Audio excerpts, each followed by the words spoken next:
What is up, everybody? NC. JC and We are back with some Raw, so they're still over in Europe. So I think still. what did this air at like 10 o'clock in the morning or some shit? Yeah. Okay. Yeah, I'm sorry. I'm not waking up at 10 in the morning to watch Raw. Oh, fuck that. Well, not like we won't even do it for Clash. We won't even No. do it for any of these quote unquote super shows because they're not even super shows. They're just shit. So let's get it loaded here. Let's see what we got. Let's see what they got planned for us. I mean, I think Sold Brock- out with half the arena tarped. Look at that. I'm waiting. I'm still waiting for it to catch up. I'm still going through the intro. Oh no, you're good, man. Cool. I got a screen cap that. That's hilarious. Where are they at right now? Is it they still in Italy? No, I think they're in France. Oh my god. Oh my god. Fuck. They're the worst. Okay, so finally got past the. Oh yeah, they are in France. Okay, they're showing the Eiffel Tower. All right, Fuck, get a load man. of the- Well, dude, I'm sorry. It's well known that the French fans are the fucking worst. They're Yep. the fucking worst.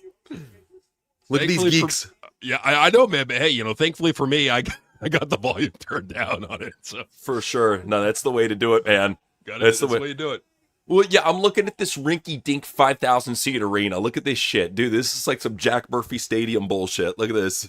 It's pathetic. It's pathetic, and like they couldn't even sell it out. So Maggle Cole is saying, "Live from a hashtag jam-packed arena in who gives a fuck France." Well, I love it. I love it how they got like maybe 200 people in the red, white, and blue shirts, and they're acting like it's some huge display. It's Oh, like, I come know. on, dude. Come on.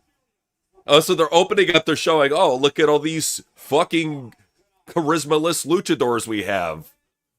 They're Then- awesome. Then we got got Sol work rate. Ruka. Yeah, Sol Ruka. I mean, Sol Ruka's, she's pretty, but damn, she needs a manager or something because she's just butt-fuck garbage at this point. She's butt-fuck garbage, and she needs some big you-know-whats, That would help, too. She does. Well, and that's what we really need. Look, half the arena is fucking tarped off, yet Maggle Cole is saying, it's a hashtag jam-packed arena, with almost half of it tarped off. That's the thing is you could do a jam-packed arena if you're doing like an AEW arena of like 4,000 or 5,000. That's not a Right. big fucking deal. Let's see you go ahead and pack one of the bigger France arenas like a 15K or 20K because they can't. Right. Not even for a pay-per-view can they.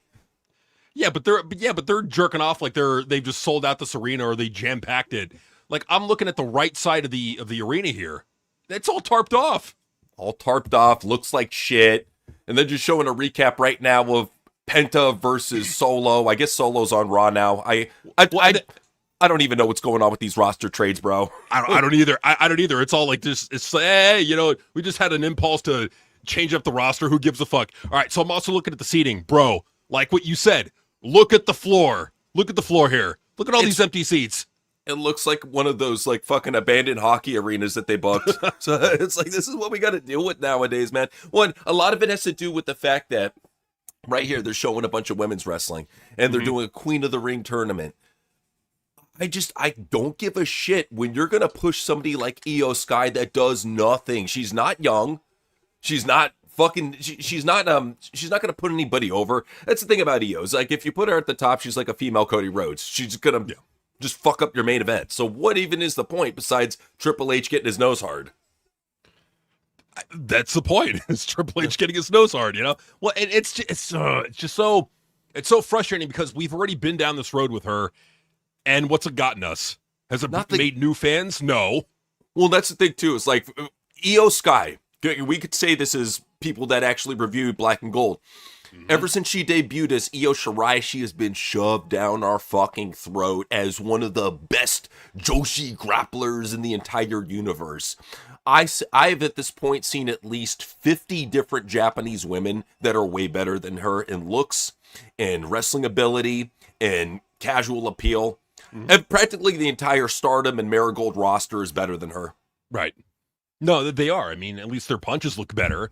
Because like when you look at Io Sky work a match, it's all a bunch of flips and kicks. Like her punches look like absolute dog shit. Her psychology fucking sucks from what I've seen. If you disagree, you think she's the best in the world, just tell me why. Just Well, if you think she's the best in the world, for anybody out there, just tell me why. I don't like it how she still hasn't learned how to do a proper elbow drop from the top rope. Right. Still hasn't learned how to throw a properly worked punch. Smiles all the fucking time. It's annoying. It's not baby faced. It's just it's stupid.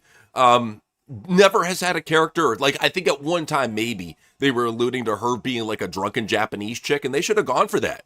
But no, they fucking dropped the ball on that shit. That's her gimmick. She has a drinking problem. That's what we played her as. Drunk, yeah.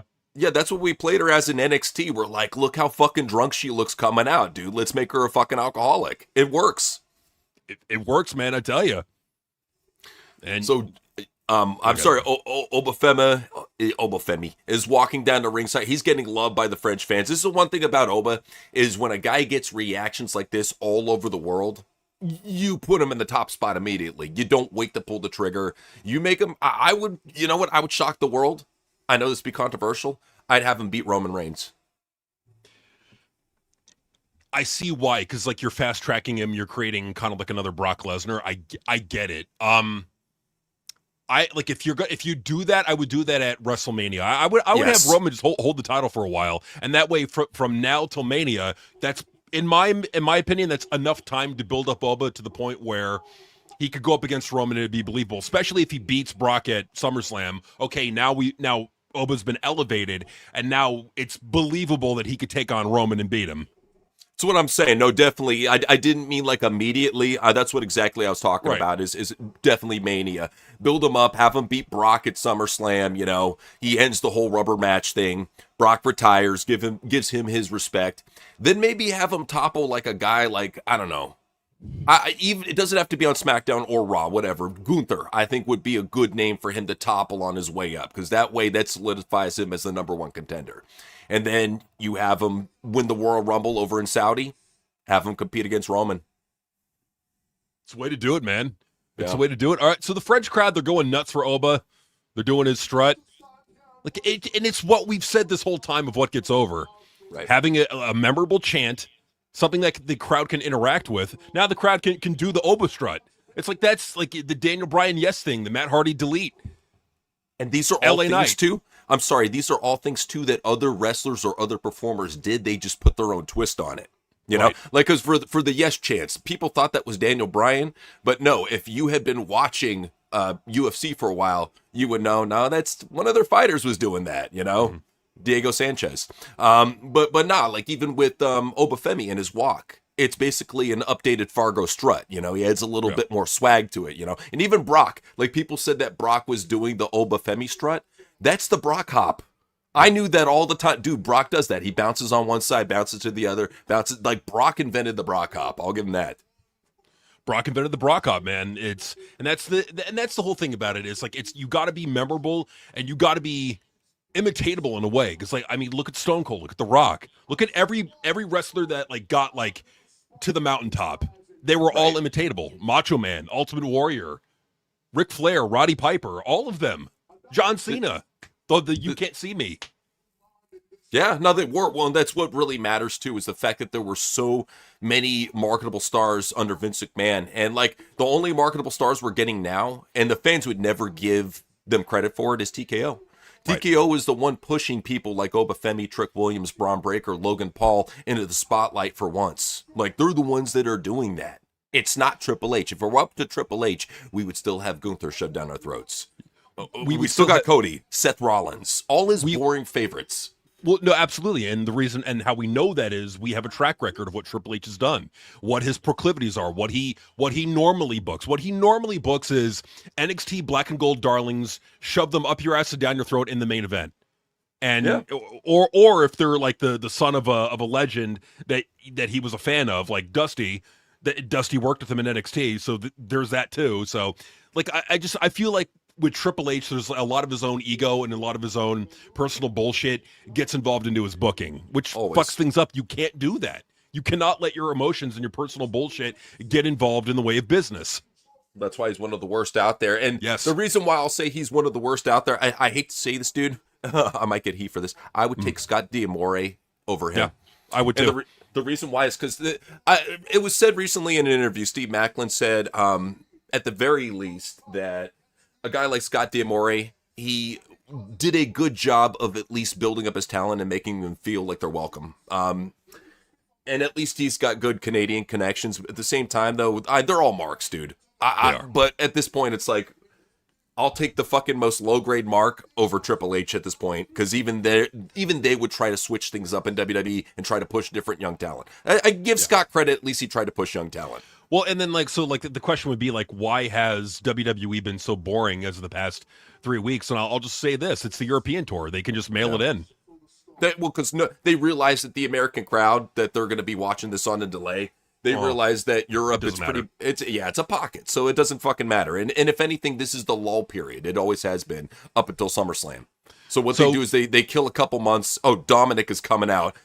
Hey, if they want to have this little, you think this is Triple H punishing him for talking shit?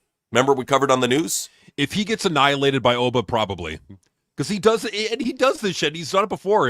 He'll do things. He'll make things a part of the show to teach people a lesson. Immediately, though. Case in point, LA Knight. But immediately, though, look how, dude, he literally just talked shit about not being on Clash of Italy and not being used right. And Triple H is like, all right, I got you, you little shit. You're going to get crushed by Oba. Yeah, man. And that could be what's happening, too, is that, it's with TKO, it's you know what? It's a European tour. We could be hands off. This is really not all that important. It doesn't really matter all that much. But it just does for momentum. Look at Raw's rating, bro. I mean, that's the thing is they think it doesn't matter, but all of this adds up over time to the point where they get to SummerSlam, they come back to the States for the build-up, and they're getting 2.3s, 2.4 for Raw. That's not good, man. No, it's not, man. It's not. So Dominic Mysterio is coming out saying, "I'm the king of the blah blah blah title lucha bullshit. I am your king of the ring." No, you're not. You're the king of the chicken tendies, bitch. Yeah, you're the king. He's the king of the chicken wing. There you go. He's the chicken king. Well, that's the thing. Why is every geeky wrestler think that getting a neck tat makes them look cool? What is up with that? They're fucking stupid. Now, if you got a neck tattoo, hey, you know what? More power to you. Nothing wrong with getting the neck tattoos, but they don't necessarily make you look cool. I'm just saying, if it's a personal style thing, then hey, more power to you. I'm just saying, usually Blockhead Baylor hit him. Usually neck tats are very regrettable. I mean, shit, Cody Rhodes, Isla Dragunov, Dom in due time. Yeah. It's even Undertaker. When he got this, remember when he got the Sarah tat on his neck? Just saying. Yep. Yeah. So Blockhead Baylor comes into the ring, hits Oba with a chair in the back. I'm a little behind. Can you pause real quick? I'm just if I pause my streaming. Oh, finally, he comes in the ring, hits Oba in the back. Oba no sells the chair shot. Okay, I'm caught up right where Oba's no selling the chair shot. All right. Oh, that was cool. Yeah. He punched the chair into his face. That was dope. And then pulls them up by his hair. Damn. So Dom hits a 619. He's going to the top in his fucking baby jumpsuit. So Oba just... So is this going to be him just wiping out all of Judgment Day? I mean, I'm cool with that. Yeah, got no problem with that. Sick. Dude, this is definitely Triple H ritual punishment here. I'm getting the feeling that that's what this is. Dominic goes back, he's like, "Hey, how'd you like your humiliation ritual, you know? Oh, by the way, if you keep running your mouth, I got a lot worse planned. A lot worse. I'd like to see you try. I'm the son of Ray. I'll go to AAA and be their top guy." Yeah, well, you know, I got Nick Khan's balls in my purse, so, you know, I got that too. And look at WWE's power, man. They banned Alberto Del Rio from coming back, even though he was the top draw in AAA. Oh, yeah. Look what they did with that guy, Nino Hamburguesa. He fucking accidentally hit a fan with a back elbow. He got fired. They're not fucking around. Yeah. They don't care how big of a draw you are in AAA. You don't please the right boss, you getting outed. Well, I think with them, on the way Triple H probably views it, and they in the back probably view it, they probably view TNA stars as bigger stars than AAA stars. You know what I mean? I think they do, man. Well, especially with who they got coming up, because Mike Santana is going to be signing real soon, probably with I think with the main roster, and then I think Leon's going to NXT. But no, those two are leaving real soon. Their roster is shrinking dramatically. And like what you were saying on the news, a lot more people are backing that up too. That usually when you see this many talent go right away, they're getting ready for a sale. And somebody looked into Carlos Silva's background. Apparently he has a background of getting businesses ready for sales. So maybe that was his plan the whole time, is to not so much give it the good creative that it needed, but give it basically the preparation for being bought out by WWE. Like an inside job kind of. Well, his main job, his number one job, was to get a TV deal for long-term stability of the company.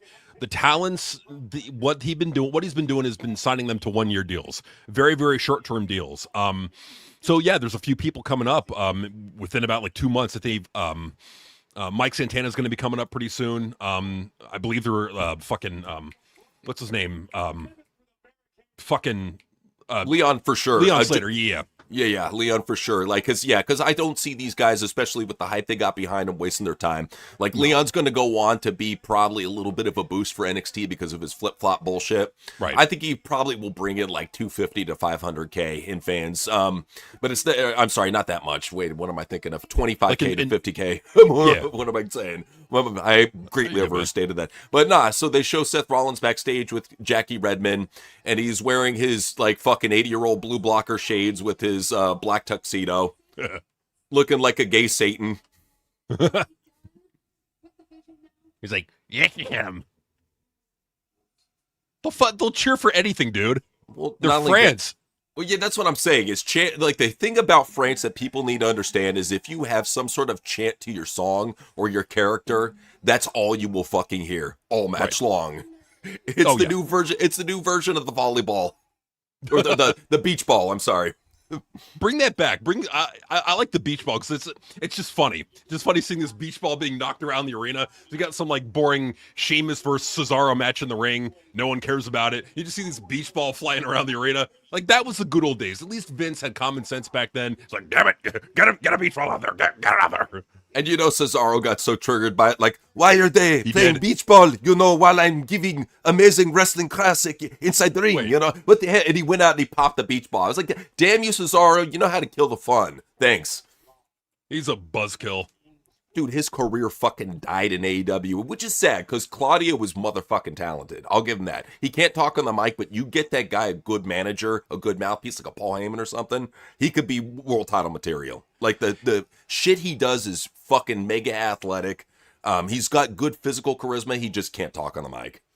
He needs to be in a faction. Like, I agree with him being in a faction. The Death Riders ain't it. No, he needs to be in like a more important faction than that. Well, the thing about the factions, I'm sorry, in AEW, I'm glad you brought that up, is the factions in AEW are too oversaturated. It's like these factions of like 8 or 10 people. Like, split it the fuck up, man. Have more 3-man, 4-man, 5-man, or like throw a couple women in there. Fuck it, They don't have to all be sausage fest. Throw some chicks in there. Yeah, I mean, or at the very least with him, like, if they're going to be losing FTR, just create a tag team. Just create a tag team of like Cesaro and some other work rate guy, and there you go. I mean, shit, I think they're already trying to do that with Wheeler Yuta, but there's only so much you can do with that little geek, man. I don't know why he's so fucking sold on this. You know what he reminds me of? Is Sick Boy from WCW. Like, what the fuck do you do with this guy? He's like the sick boy of the faction. I don't know. Did catering? About that. Pay him to stay at home? All right, so Alexa Bliss is coming out to the ring looking like she looks like a sad mom. She looks like a sad mom that's going through postpartum. I hate to say it. Yeah, she does. Damn it. Well, it's too much. It's too much makeup. Like, granted, she's getting older, but fuck. I think, that's the thing too about older women is the wrinkles can be attractive. It's like you're not going to look 25 forever. Just lean into it. Just lean into it. I mean, fuck. I mean, I'm not saying go out there and look like a fucking nightmare freak show, but dial it back. Like Britt Baker would wear like that fucking clown makeup and look like a total weirdo. No, just look normal. Like, do like a normal amount of makeup, not like a fucking clown job. Oh no, Britt Baker had the fucking stencil set with the airbrush. she was clowning out every time. And that's the thing about Britt is like, I don't really miss her in pro wrestling. I think honestly she should just go to Hollywood. You're already getting acting roles in Cobra Kai. who knows how the fuck you got those roles? You know, who knows how the fuck you got those roles? But I'm just saying, I think that's where she would excel. You know, just because she's got decent acting ability, just she's a shitty wrestler. You know, big time shitty wrestler. Decent at best promo. Like honestly, like if Britt comes back, who's gonna care really? You know. Well, she lost her stable too. Rebel's got the ALS going on, so that doesn't work out for her. She's which really sucks because she's awesome. But yeah, no, it's like Britt Baker. She's really got nothing to return to. That whole locker room hates her. MJF controls the locker room too. He's a locker room leader. So at that point, if MJF doesn't like you, your career's pretty much fucking done. It's true, man. And you know, he's not a bad locker room leader to have. Well, because he's straight up. Yeah, that's the one thing. Like I still think that thing that he did, the Satan get up, whatever. He's paying karmically for that. So whatever. But no, in a situation like that, it's like at least he keeps the locker room in line and lets them know, no, if you want to get over, you're gonna show charisma, you're gonna show personality. You gotta. Yeah. They got R-Truth doing the 6 Feet Under podcast. For whatever reason, Undertaker has a giant bottle of Jack Daniels on the coffee table, along with like some golden bowl statue. I thought you were a Christian. What's up with that, man? Now, what are we doing here? That's kind of weird. That's kind of weird. Come on, Undertaker. Yeah. Just saying. Then they got a bunch of fake titles hanging. What are those titles? I've never seen Undertaker wear a Texas Steer title. What the fuck is that? Oh, okay. So it's the Texas Longhorns, the Florida Seminoles, and then what's the other one? This is how much a Redskins title. It looks like Redskins at least, but no, this it's is how Florida Seminoles. Is that really? Yeah. Shit, that looks like the old school Redskins logo. It does. Damn. Okay. Yeah, but this is where it's become. It's become like WWE will merch the fuck out of anything. They will make football titles. They'll make hockey titles. I'm waiting for them to make like college football titles, like or even XFL. Whoa. Wow. Okay. So when are the Little League titles coming? That's what I wondered. I'm hearing next year, so they're already getting a deal going on. Jeez. I mean, I guess it's good. I guess merch residual if you're one of those Little League teams, but otherwise nobody's gonna give a shit. It's just you and your team buying the titles, but even then, they probably wouldn't buy it at $6.50 a pop. Just saying. No, they're not going to buy that. All right, so Chelsea Green's coming out to the ring. Apparently, it's a one-on-one match with her and Alexa. I mean, I can't. It's going to be a decent match at the very least. I mean, that's the one thing about Chelsea is she doesn't really hurt other wrestlers. She just hurts herself. No. So I can't hate on her for that. Like, she'll probably be out with another broken wrist. And that's why I would say to her, it's like, stop doing so many hand jobs backstage. It's obviously affecting your career. You need to stop. And she's wearing this total fucking, like, porn star host skirt with the fucking titties popping out, like, butt cheeks fucking flapping everywhere. Chelsea knows what she can do. That's the thing, is she's got that power, damn it.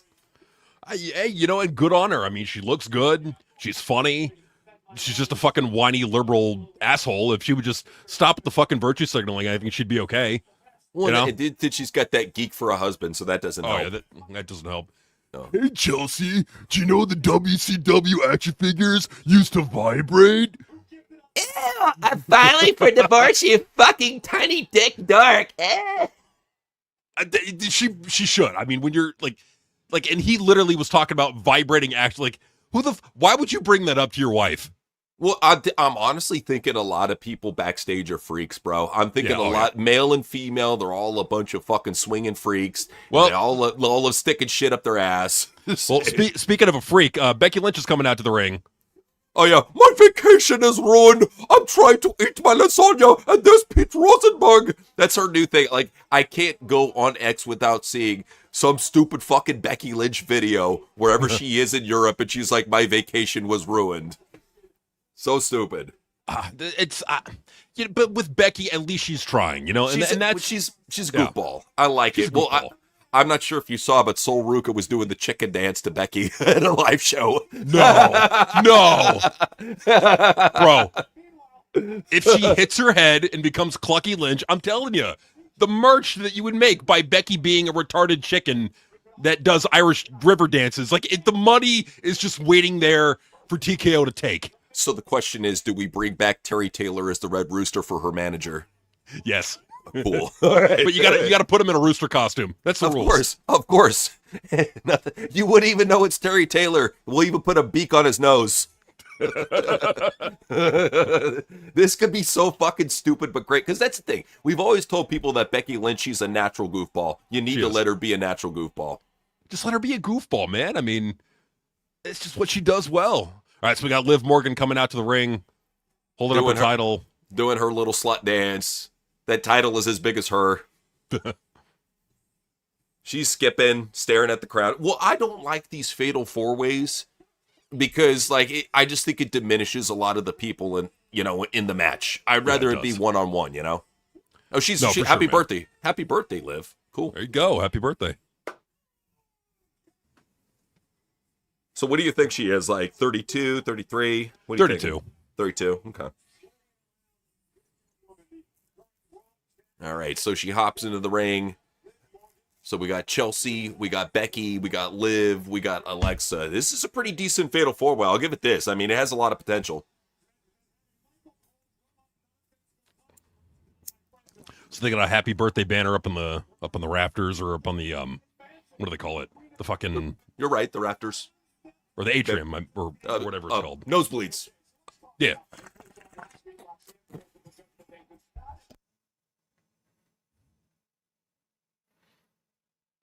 All right, so Liv is doing a dance, kisses the title.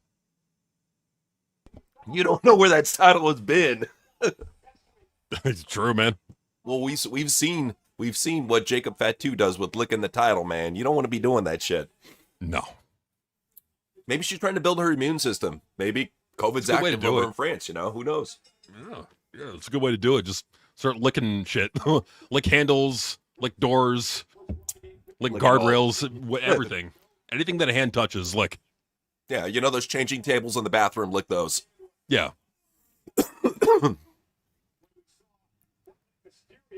So Chelsea's trying to make a deal with Alexa.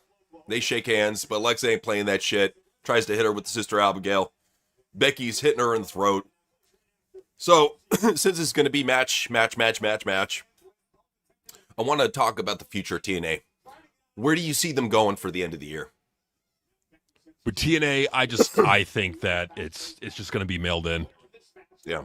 I just don't see. I mean, what they'll probably do is they're going to have Mike Santana drop the title at Slammiversary, and then he'll be off on his way to either WWE or AEW or wherever he goes. But yeah, I think that with TNA, they're cost cutting.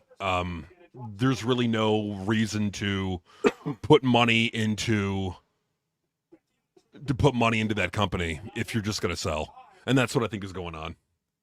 Yeah, it will seem more and more likely. What are they cutting somebody at the? It seems like at least 2 names a month. I'm just saying. Yeah, because a lot of them are just their contracts are coming up and they're just not renewing. Yeah, so these talents are choosing to leave. Well, and notice that all the talents that they're recently signing, like Fabian Aichner, and what was the other one, Daria, year-long contracts. They're not signing them fucking long term. This is what I noticed. Did you see Cedric whining? Cedric was like, I don't understand the tribalism in pro wrestling. Why do you guys have to talk crap about the pro wrestlers? Why there's MLW should exist, TNA should exist, all these companies should exist. Wait, who said this? Cedric Alexander? Yeah. Oh God. Yeah, I think a lot of it has to do because we've been naming him lately. And like what I would say to Cedric is, you're not a bad wrestler. It's not on you. It's in how you're being utilized. Like, that's the thing. At least Cedric is still fairly young enough. Out of all the people that we named, Leon's going to WWE. He's a non sequitur. Eddie Edwards, he needs to fucking retire. Frankie Kazarian, please fucking retire. But at least if you repackage Cedric in the right way, you might be able to use him. There's at least something that he just needs a manager, some sort of mouthpiece, because he's not very good on the mic. That's the one thing I would give him. No, for sure, man. You got to give him something to work with. But yeah, like putting him in the system, not a good way to do it. But well, the system diluted because like we said, the more people you add to the faction, the more it dilutes the key players. You need to have it to be like 3 or 4 people. That's why the 4 Horsemen was a great system, because it had the perfect amount. It's like you had the main dude, you had the fucking the main enforcer after that, and then you had the top tier tag team. So you had your tag team, you had your mid-carder, and you had your main eventer all in one. So I'm sorry. I'm just You're all good, man. No worries. Yeah. Yeah. So yeah, I mean, at the very least, this match it has a lot of star power. I'll say that much for being a fucking mid card match. Not even that, like a beginning card match. Jeez. Yeah. No, it does. Yeah. I'm really hoping that the one thing I would do with JCW, because I've been, checking out who they got on the roster. If you don't do anything with Mecha Wolf, do something with EC3. You got EC3, make him your fucking guy. Yeah. I mean, AC3 is a guy that you could use. Bring him in. Yeah. So. All right. Chelsea, she got hit hard with that elbow. Damn. Liv ain't playing. I'm just looking for. So I don't know, man. Well, I'm ahead. sorry, not to speak on non-wrestling stuff, but what do you think? Are you going to try to get some stock of SpaceX this Friday? No. Okay. No, I'm not looking to invest anything in the stock market. I'm mainly looking to buy like solar panels, food, shit like that. Cool. All right. Yeah, I went and got a 100-watt solar panel on Amazon for I think I got like $45. Cool. I just don't know how quality it is, but for that price, you can't beat it. Nice. That's good, man. And that's I myself got one as well. It's a great thing to have just in case. I still have that one. What is it? The solar powered cell phone charger you got me a while back. So I just been stocking up a couple of these things, man, because you never know when shit might go down. I mean, there was some stupid bullshit I was reading online the other day about like how Iran is threatening to cut the power cables underneath the sea for the internet. And I'm just thinking to myself, dude, Elon's just laughing in his bunker, like, I have these satellites, and you can't affect them. That's true, man. And with Starlink, Yeah. So you could be out in the middle of the fucking wilderness and you still have an internet connection. They work pretty well. Those Starlink, the mini ones, like the little white square shaped ones, they work pretty well. Like I think they're like what was it like 50? Is it 50 a month for just like basic speed internet? I think it's about that. And you know what? That's actually a good deal too. What I did is I did the combo package with my cable provider. I did a mix of phone and cable for the little discount. But if I hadn't been doing that, no, I would have definitely gone for a Starlink. And, I mean, shit, it's definitely worth looking into. Well, for sure, man. It's absolutely worth looking into. I'm looking up something right now. Let me see if I can get it I to did load. not see, I didn't see any video about that, but that sounds pretty disgusting, It's just, that sounds gross. Oof. Yeah. I'm trying to eat fast food less.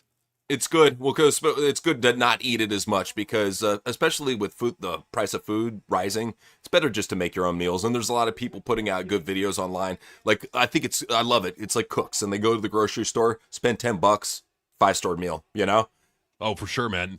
Now, okay, so got a little bit of news to report. It's true. So Sure. you go on to Tubi. So apparently you heard about this. Go for it. I'm sorry. Go for it. episodes AEW, of episodes of Early Dynamite are now on Tubi. Nice. You just type AEW into the Tubi search, and then it'll pull up seasons 1 through 3. Yeah. Wow. That's I didn't know it was. I thought it was only the first season, but all 3. That's cool.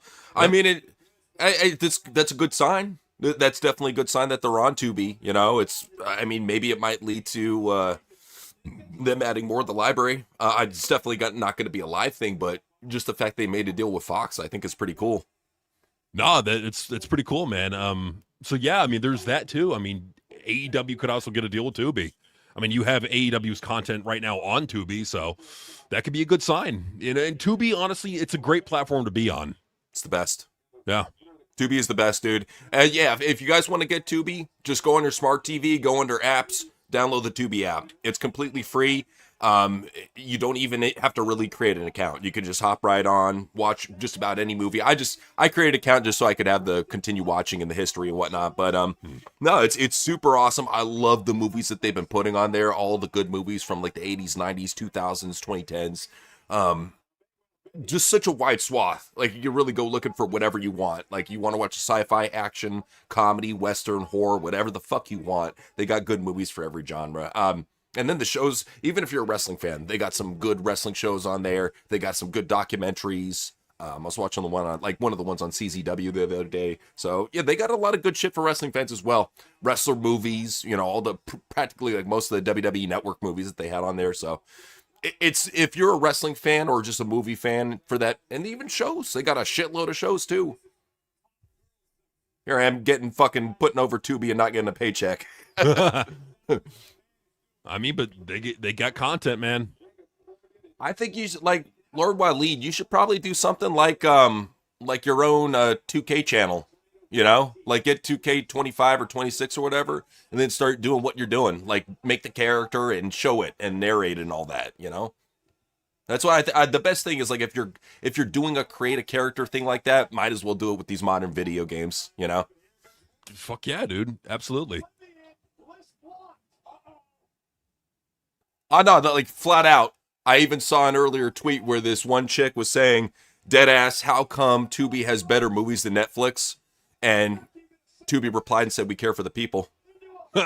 That's what's up, man.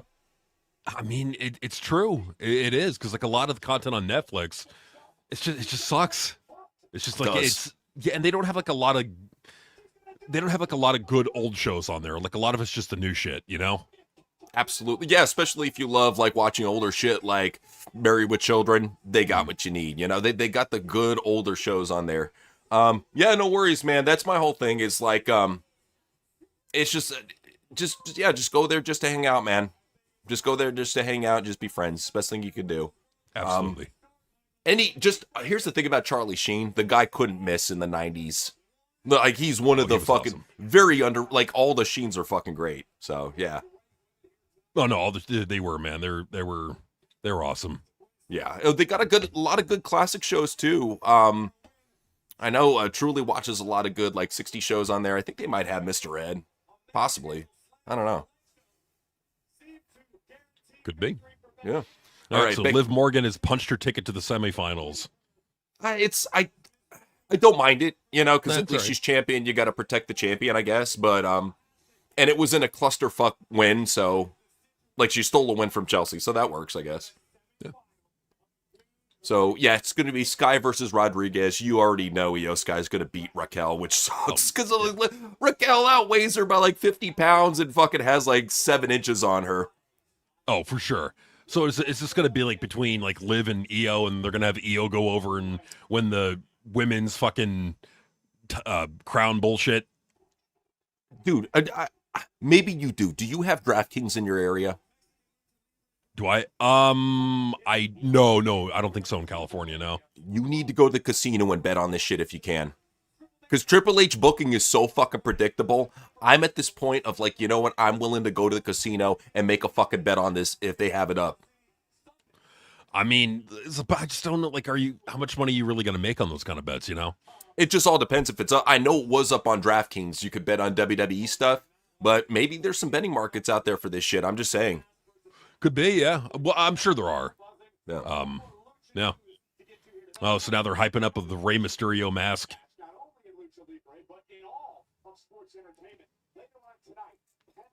I'm curious, like, when does this fucking European tour end? Usually what they do is they roll for about, I believe, a month and a half, 2 months. So yeah, I think we got 2 months of this shit. Ugh. Yeah. Good God. Yeah, sadly. I mean, it was never 2 months. I remember the European tour being decent, like it like at least over a month. So I don't know. Maybe they're making it longer. I'm not sure. I know CM Punk used to bitch about doing it all the time back in the day. So just saying. You know what? I don't blame him. I really don't, because it just goes on too long. Okay, so apparently it ends on. I mean, it ends with it ends with Night of Champions. So they do a European Summer Tour, June 24th, Sheffield, UK, and then Saturday, June 27th, Night of Champions in Saudi Arabia, and then the following Monday is in Atlantic City in New Jersey, and then Chicago for Raw, then Oklahoma City for SmackDown. Okay, so it seems like after June 24th, there's no more UK shows. So yeah, cool. I mean, Yeah, I mean, which is good. I'm fucking tired of these damn UK shows. They're garbage. They suck. They are. One, notice how Triple H, he saves the King of the Ring and the Queen of the Ring for this time, so he doesn't have to do any storylines. Just put on 2 tournaments at the same time. It'll eat up a lot of time. That's exactly what he had fucking planned. That's what he had planned. I am so sick. Like, dude, at this point, man, I'm thinking we got to do a top 10 sucks on Lucha. I'm done with Lucha, bro. I'm fucking done with Lucha, bro. I'm done with them shoving Penta down our fucking throats. I'm done with just all these flip-flop bastards, which are fucking boring as shit. AAA was garbage and overrated as fuck. And so you try to be positive and they just give you the same shit. Like don't get me wrong. Like, Lucha, it was cool back in the late 90s. At least in America, like who they brought over. It was cool with Lucha Underground for 1 season. But Lucha has never been like cool for like more than a little bit of time, you know, like a couple of years, and then like that's it. Yeah, man, like that's the thing. It's like they're going way too long with Lucha. Like that's the problem with all this, you know. And yeah, they're having Chad approach Penta backstage.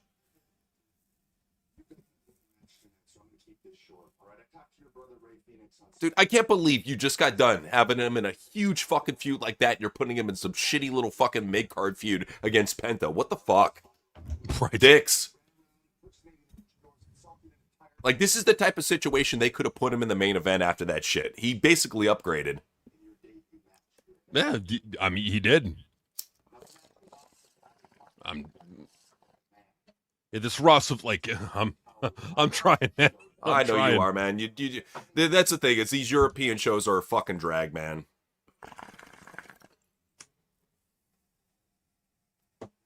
Dude, Penta's cutting the most fucking low energy jobber fuck promo I've ever seen. You do want to do it right for Lucha Libre. You do it my way, and then he's bouncing.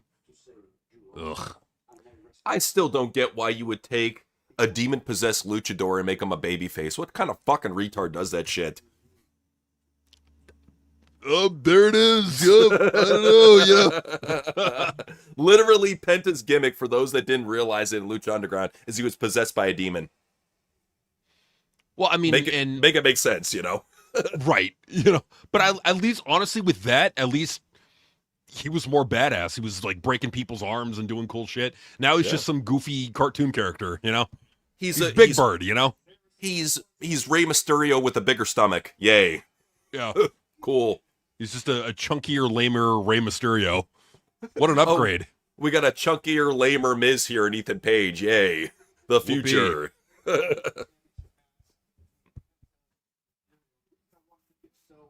That's another thing about Ethan. It's like, dude, I'm looking at this shit.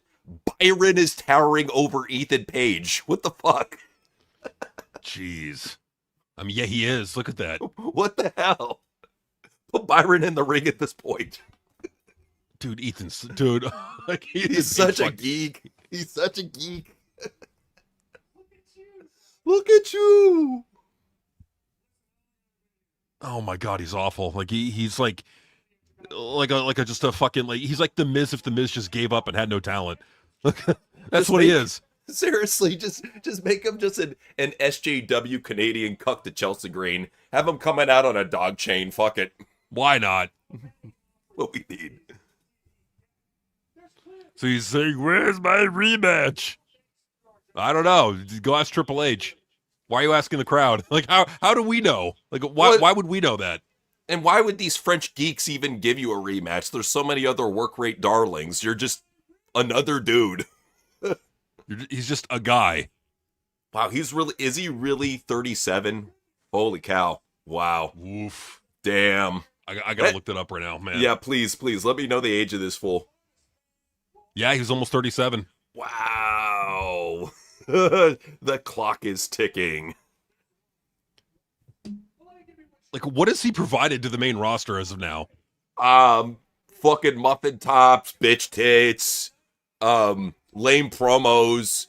And a Kermit voice. And a Kermit voice.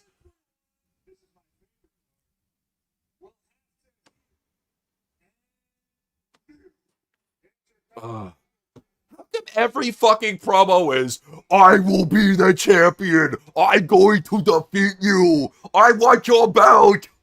Like, come on. I mean, it's literally as if this show was booked by a.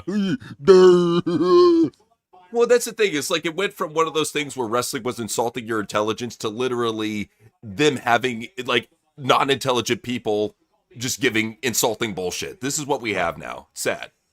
Well, it's a shame too because like there's actual talents that you could book well if you just put a little bit of effort and thought into the creative, but no company cares. Like that's the problem with it. I mean, with the exception of a couple, no company cares. Not at all, man. Yeah, carne asada is fucking delicious, man. That's some good shit. Like I had some birria tacos the other night. Delicious. There you go, man. Hell yeah. Birria tacos. I saw that the birria was a little bit cheaper. It's on sale. I was like, okay, I'll go ahead and try some birria. I haven't had in a while. It was great, especially if you have it with that soup. Oh man, so good. Oh my god. All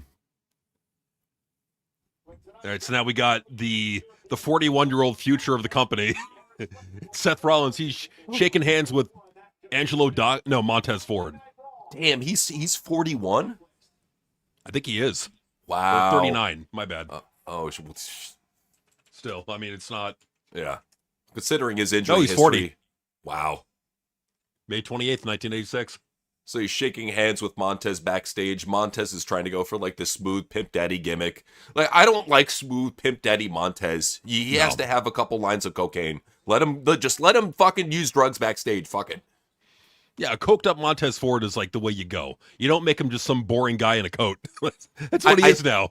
Well, I think what happened is he couldn't get the coke through customs, and he has no good hookups over in France, so he's having to go cold turkey on camera. Look at Jacob Fatu; he's just pacing back and forth, got the glasses on, probably drunk as shit. See, that's a good thing, is at least you can drink over in Europe.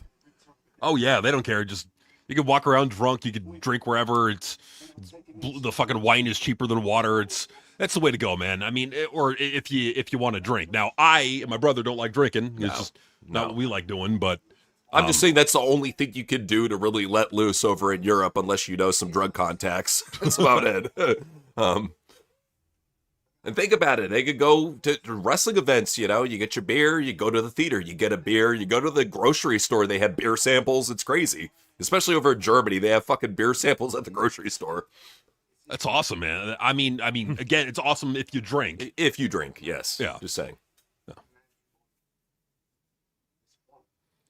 God, this backstage promo is so fucking low energy. God. Well, that's the thing too, is you're in France, you're right nearby Italy. You're telling me you couldn't pick up some good coffee beans when you're over there?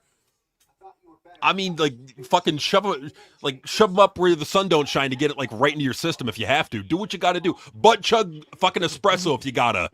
Do something. Amp it up. Coffee enemas will get the job done. Not like we would endorse it, but it would work on these fucking boring pieces of shit. I'm just saying... Well, just like you got to think they were literally in Italy. My first thought is go ahead and get some fucking high grade espresso beans. Get the good shit. Get the good shit, man. Don't get whatever fucking lame ass fucking tranquilizers or coffee they're fucking drinking. I mean, come on. What are we doing? Lame. So Jacob Fatu, he stared at Seth Rollins very briefly and then just walked off for no reason. What? This is so stupid. What a great promo that was. Like, how could you take this many stars and fuck it up with the most boring promo of the whole show? What the fuck? Nobody cares. No. And hopefully, like, this company just never learns with Seth. They just never learn. He's just a shitty fucking promo. Always has been, always will be. Well, that's the thing, too, is Triple H ain't gonna yell at them. He'll just be like, oh, you guys did fine. Yeah, who cares? He doesn't care. And he should. He really should, because it comes back to fucking bite you in the ass. This fucking lame-ass, boring, mailed-in fucking European tour is like, it's like torture for a fucking American. Like, these are easily the most mailed-in Raws that I've seen in a long-ass time. They suck, dude. Well, come to find out, this guy actually has his own coffee shop with Becky. He loves coffee. That's the one, and that's what trips me out about Seth Rollins, is like, I know that him and Cesaro used to talk about going all over the world and getting the best coffees internationally. Why aren't you drinking them before you go live, you piece of shit? My brother and I are. Why can't you? Right. It's like, yeah, don't be taking fucking, like, Thorazine before you go live on air, man. I mean, no, you got to be amped up. You got to have energy. You got to be ready to go. And unfortunately, they don't care. Like, Roman doesn't care. Seth doesn't care. Cody doesn't care. None of them care. Like, I just don't get why they're not all, doing what they got to do to get the energy up. Like, what you got to do what you got to do. It's TV, not a fucking ASMR channel. Like, what are we doing?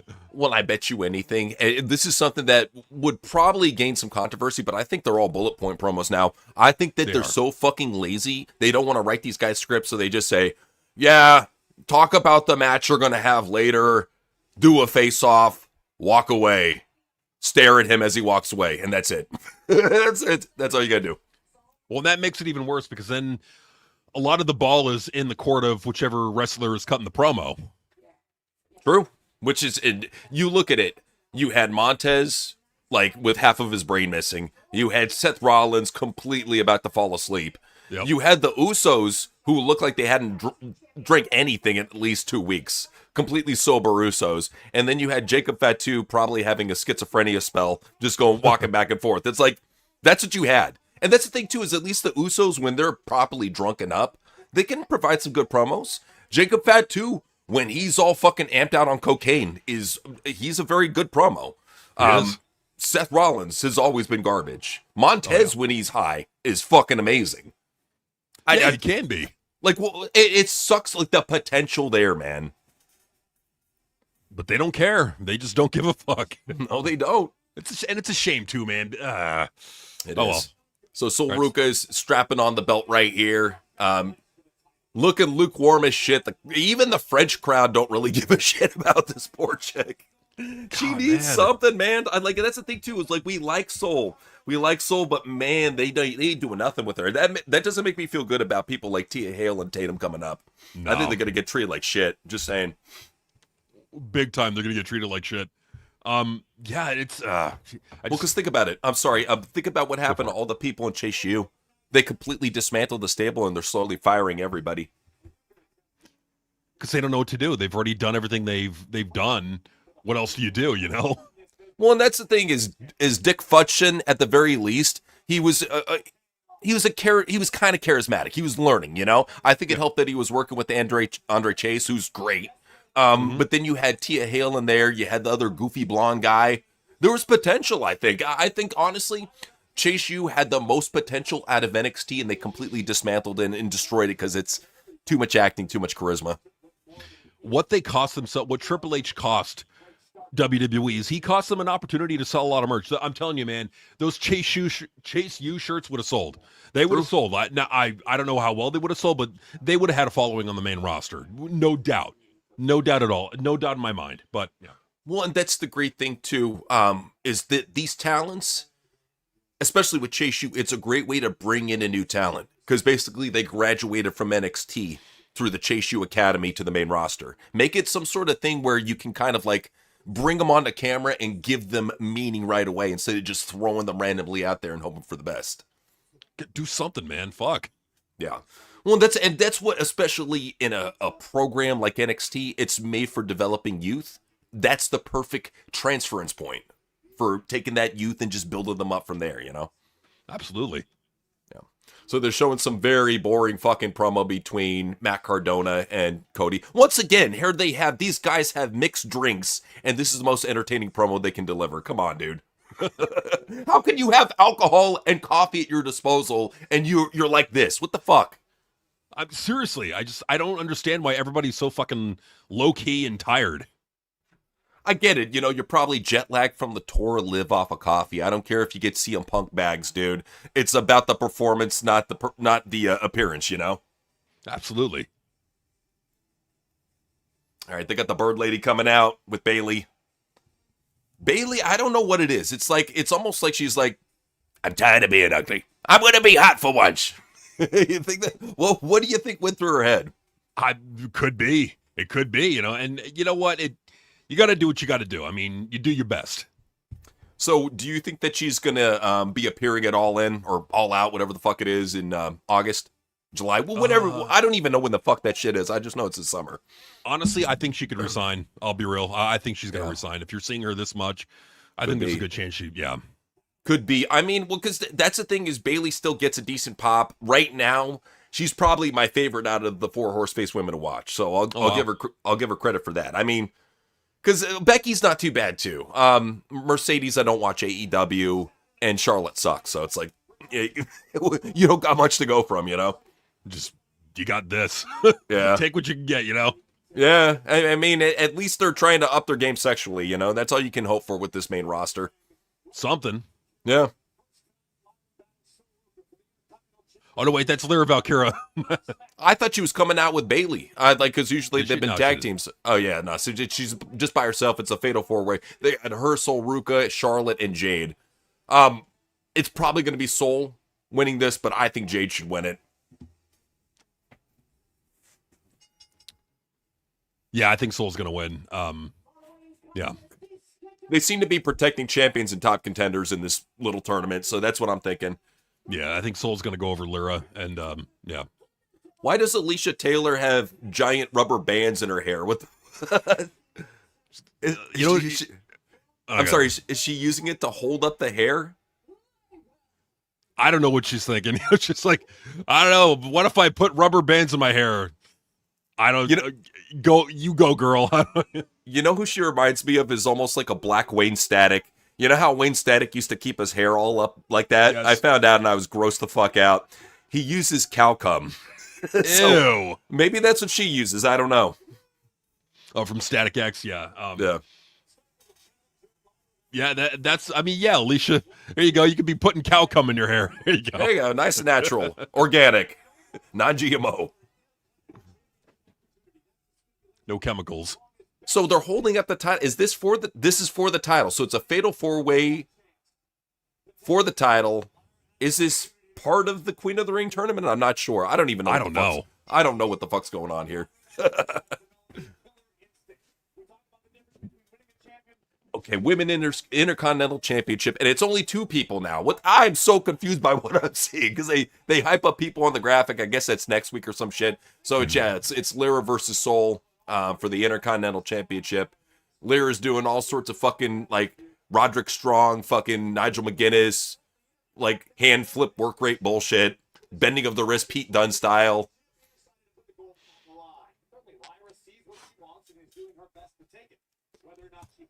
I haven't seen any of the most recent BDF videos, but he's great, man. I just don't go on YouTube too often. I just been so busy doing so much shit around the house lately. But nah, like when I do go on, yeah, BDF is pretty cool. Oh yeah. Got a good library. Mm-hmm. Just that's the thing though, is like as you've been doing this for so long, you don't really search out other wrestling content, you know? I don't know what it is. Maybe I'm just an outlier. Well, it's nothing against anybody else. No, It's just no. yeah. You've been doing it for so long. You're like, okay, Well, and then there's a lot of shit going on in my life. I just true. You know, we just don't have time like we used to, man. Yeah, and that's the thing too. It's so hard keeping up on everything in pro wrestling, and then everything on YouTube too. That it's so fucking much, man. It's a lot, dude. It really. Well, and there's like more wrestling companies to cover, more shit to talk about. But like in the end, you realize that like all these companies are all the same. So like you can cover like TNA for like a couple of weeks, and then it just gets boring. So you got to bail on that. Then you cover Raw, and unfortunately, we're covering it right during the fucking European tour period. So you know, Yeah, this has been a rough one because it's been completely match based with no story, and the one little story we did have, the couple backstage segments were really fucking bad talking promo segments that had no storyline advancement. So now you could see it's not just the story writers, it's not just creative, it's even the talent are mailing it in. Now, granted, they have to probably work a lot of shows on the European tour. They're doing all these house shows. I'm sorry. Fucking man up, woman up, get yourself some coffee, go out there and give themselves a show. Fucking if you're afraid you're going to shit yourself from the coffee, put a muffler in, daddy. You know, come on. Seriously. What a buffalo, daddy. Well, seriously, like that's the one thing I would say. If you're afraid of getting slammed, you know, you drink some strong coffee and your stomach starts bubbling and you get slammed and you're afraid you're going to shit yourself, put a muffler in. Dusty Rhodes invented the muffler. You just take a big old wad of toilet paper, shove it up your butt. And that way, you know, if you have something happen, you got something to soak it up. That way you're not pooping your tights, you know? There you go, man. I mean, right there. Yeah. It's simple. You can, you put the muffler in, daddy. There you go. It's almost like they're like, you know what? If AEW can get praise for giving nothing but shit-long matches, so can we. It's just you don't do that if you're WWE. You can't afford to keep doing this, man. Fuck. No. Yeah, these are Triple H shows through and through. Well, that's what I'm saying. It's like you would see some of the TKO involvement in the American shows, and as soon as they went to Europe, it just turned to shit. Yeah, no, it really did, man.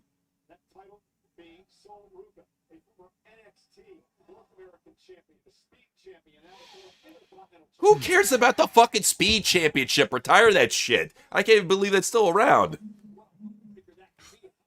Yeah, I thought that was just like mainly defended in NXT. Well, they got rid of the show, so why do you still have a belt for it? Right. Like, what the fuck?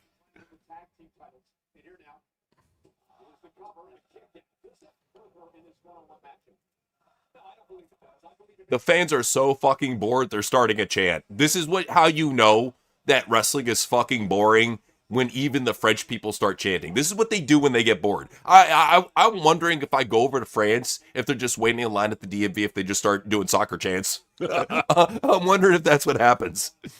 I think it is it's something, man. Yeah, It's gotta be. I sent you a text when you I got got a you. chance. Okay, cool.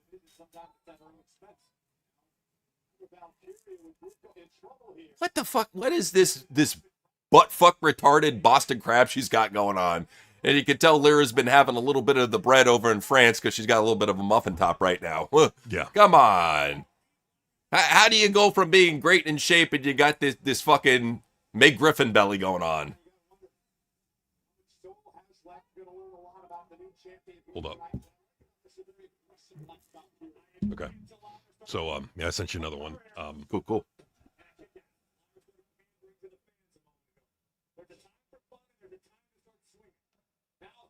You down to do an impression? I think we got an impression here from Jeanette Bell. You down to do that? Yeah, sure. Cool.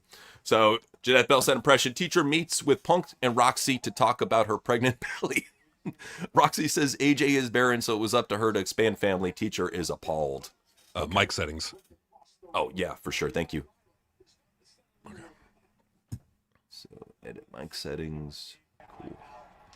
All right, I'm good, man. Okay. Hey, Daddy, we got a parent-teacher conference today. Oh, we do? What did she want to talk about? What, is she going to talk about your awesome grades? How everybody likes you? How popular you are? I don't know. I hope so. But let's go talk to old bitch. She's over here. Yeah, let's go talk to that fucking old bitch. Hey, old bitch teacher, what the fuck is the deal? Why is your daughter pregnant? What do you mean? What? Is there something wrong with that? What? Can a daddy not get his daughter pregnant? You fucking bigot. You judgmental fucking whore. Fuck it. Who the fuck do you think you are to judge CM Punk? Yeah, see, Mama AJ is barren, so it's up to me to help the family out. Yeah, that's fucking right. My fucking ugly bitch of a wife is barren. She can't have kids. So how the fuck are we gonna grow the family? You ever think about that, you selfish old bitch? No, you didn't, because you're a fucking dumb cunt. Yeah. I'm calling the cops on you! 911! Yeah, do it. They'll show up and I'll kick their fucking ass. Hello? Yeah. I have a rapist pedophile here. Can you take care of him? Thank you. Yeah, come on over here and get these fucking fists. Yeah. Oh, always fun. Always fun. Love it. Well, and that's the thing too. Like, we really miss Mandy Rose. Like, that's like, I think it's a good sign seeing Lacey Ryan come back.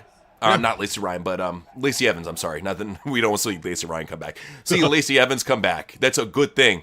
But who knows, man? I mean, maybe we might see Mandy soon. They've been doing OnlyFans shit with each other. Just saying. Could be, man. It could be. I mean, who knows? Who knows what's going to happen? And a kip up. The crowd is bored as shit. They're waving hands in the air. They're doing soccer chants. Soul hits the weakest Shining Wizard I've ever fucking seen in my life. And gets a 2 count. And gets tied up in the ropes. How? in all fairness about Sol Ruka, how long has she been wrestling? What, like 2 years, 3 years? Yeah. I And mean, it's understandable. Well, that's what I think a lot of people forget about her. Yeah, she's got a shitload of potential, but psychology, it's not immediate. Like, No. some people have automatic psychology, or at least get a good understanding of it. Like, I think MGF understood at a very young age. But for a lot of wrestlers, it's learned. It takes about 5 to 10 years for really good psychology. It does, man. It does. It takes a while. So, yeah, she's still new. She's still, like, green at this. Just give her time. She'll get used to it. You know, I mean, shit, it took a little bit for Lyra, too. She wasn't, like, warm to the roster right away, you know, so just saying. Well, how long did Nia Jax take, you know? Oh, dude, Nia's still fucking hurting people. That's the thing. you go. Nia's still hurting people, and she don't care. She's just like, yeah, fucking knock this bitch out and give her a concussion. Check out my bikini photo on Instagram. You know, she don't give a shit. She don't care. Tornado DDT. And Sol Ruka, of course, no-sold that shit like Will Ospreay. And what the fuck was that? She tries to do the X Factor, and Lyra does a handspring out of it and then kicks her in the face. What the fuck was that? What the fuck was that? Clubbing forearm to the back. All right, just please, just dump her on her head right here. Come on.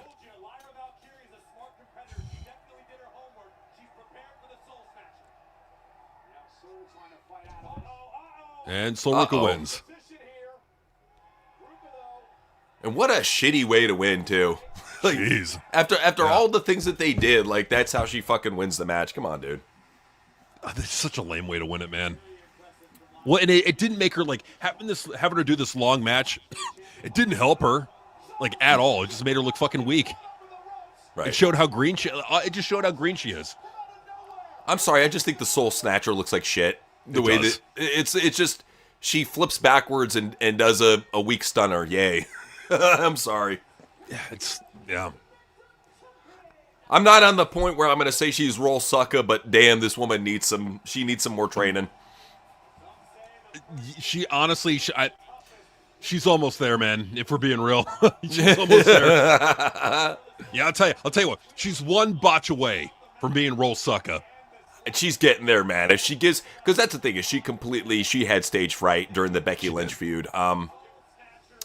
You know who's been warming up, like from what I've seen her on SmackDown real quick, is Blake Monroe. I think Blake in due time is going to be something on SmackDown. Very well could be, man. Very well could be. Well, because she's been in AEW, so she's already got used to the big stages, or big stages, air quotes, you know? Yeah, seriously. So, yeah. Holy shit, even Corey looks fucking tired and just bored. This is the problem about these European tours. They go on way too long and everybody's too fucking tired by the end of them. Man, I mean, Interesting. So, Maven revealed that Noseman only attended his bachelor party for only 20 minutes. Meanwhile, Nia probably had Chippendale dancers grinding on her. Well, that's the thing, is like, I don't get this whole bullshit with Maven saying, Triple H fucking hated me. He attended your bachelor party, bro. If he really hated you, he wouldn't have even fucking gone. He would have been like, fuck that jobber. Nah, Maven, the thing about Maven, he's crying a lot to get views for his YouTube channel. Like, it's different when MVP does it because he actually has a spot in the industry. Maven's just like, hey, remember me? I was that guy from Tough Enough with the bald head. Nah, there's a couple of you. Which one? You know? Right.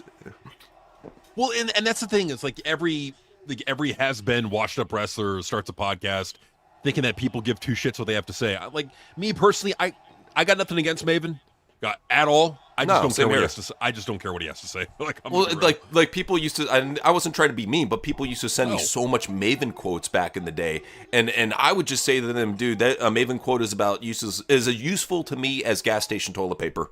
You know, right. Just saying. Right, because like, what are you like? What are we gonna do? Like, put it up on the news?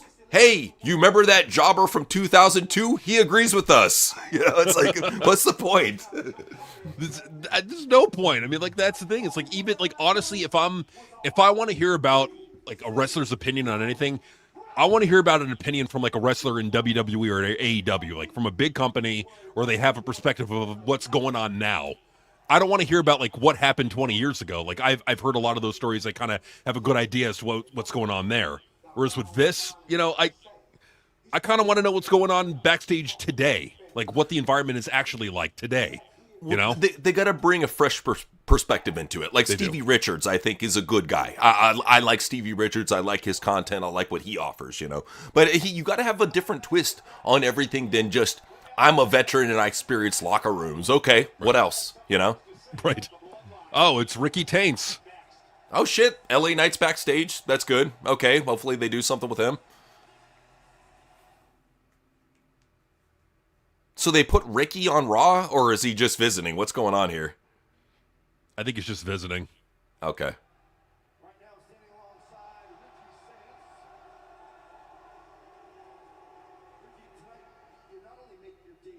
Oh, dude, you're not The Rock. Just stop. Okay, so he's making his Raw debut tonight. I thought he was on SmackDown. Okay. I don't know what the fuck they're doing here. End the fucking brain split. Just end it. There's no reason for it. Just fucking end it. You're going to do this shit anyways. Well, end the brand split, and then also it's like, Ricky, buddy, like you look like you're about to blow a freaking blood vessel in your head. Like, good God, dude, like you don't, just calm down a little bit. Well, see, that's the problem is he had too much coffee. He saw everybody backstage was just like fucking falling asleep at the catering table. He's like, I gotta be charismatic when I go out on the mic. So he had like 1 cup, 2 cup, 3 cups, 6 cups of espresso. And now he's looking like, he reminds me of the Brothers Grunt from MTV. Just with the fucking red vein popping out, Oh my God, look at him. Yeah, dude. Well, that's how it gets. I don't know if it gets like that, but like with me, enough caffeine, you get the fucking vein popping out. The vein. The caffeine vein. We got to take a picture of that. Hold up. Oh my God. Buddy, calm down. You look like you're about to blow. I mean, I can't fault him for trying to be high energy, I guess. I mean, good on him for that, but like, good God, man, like, calm down, He looks like he's been holding his breath for about a minute and they got kicked in the balls right afterward and asked to cut a promo. No, he does. Come on. See, that's what I'm saying. Triple H even invited Maven to his bachelor party. So it's fake click bullshit, bro. That's what it is. It is. He hated me. Dude, he came to your party. You came to his. Right. Come on, dude. You guys are like, I've gone to coworker shit before, but very rarely, Like, if you go over to a coworker's house, you obviously like him, It's cool. Oh, yeah, no, for sure.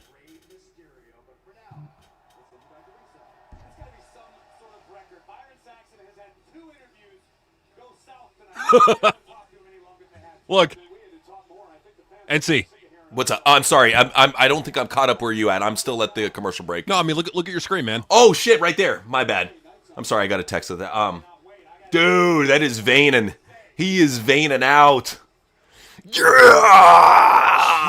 It looks like he's about to, like, shit his pants. Like, good God. Dude, I bet you he went backstage and fucking had a huge poop. Oh, he had to have.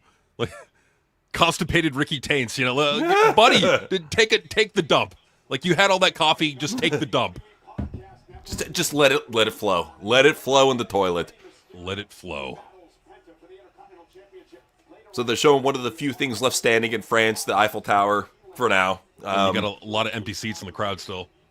Well, that's the thing. It shows you that even over in a geeky fucking matchmark area like that, like France, you're not getting what you think you get, No, for sure. Okay, so Train High was saying, impression, neighbor reports about the stench of Dave's house. Officer restrains Dave so the cleaning service can clean his room from all the smell. Okay. Oh, hold up. I gotta turn off my fans here. I just gotta get ready. All right.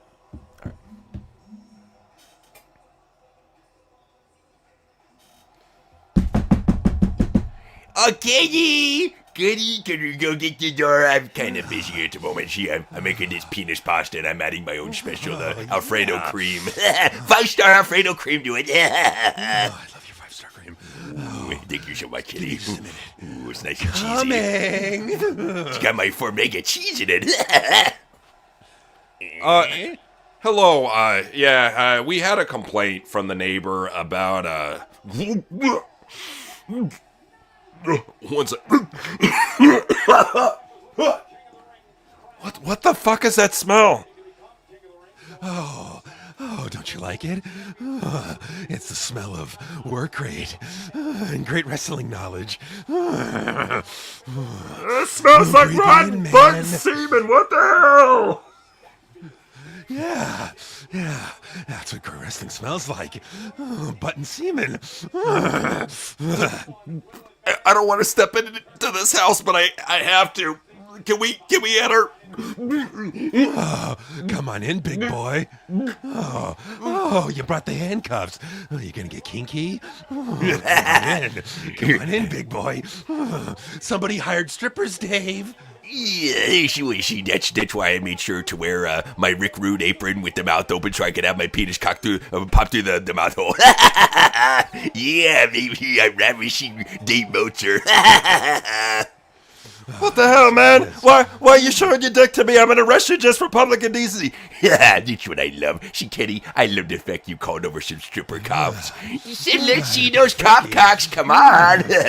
Whip them out, boys. Come on. Come on, handcuff me. Let's get freaky. Oh, handcuff me too. Hey. They're too tight. Oh, they like it rough. Oh, bring in the cleaning crew. Tell them to wear the hazmat suits. This shit is fucking gross. I'm gone. They're gonna get freaky. Look Bring that at our vacuum over here. I've never fucked a man in a hazmat suit before. To new beginnings. Yeah, bring it on, big boy. Yeah, shove that vacuum up my ass. Suck at it. Oh, So we got LA Knight cutting a promo. I would love to see a Hoarders episode for Dave Meltzer. That would be the fucking shit. And it's like, so it's just like you're going through the front room and it's nothing but like Japanese gay porno mags stacked all the way to the roof. And you're having to like move the towers just to step through. And then you come through and you have to wear a gas mask, like one of the industrial World War II fucking gas masks entering that place because of all the fucking moldy cum fumes. All the cum pores fucking floating up through the air.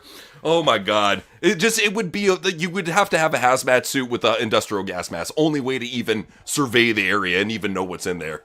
Oh, you have to. But even then, I think it'd be like, it's like in Chernobyl, like they try to like send cameras down there, but the radiation's too strong, it just destroys the camera. I think that just the fumes are so strong, it just destroys whatever camera you send in there. Drones, snake, it doesn't matter what you send in there.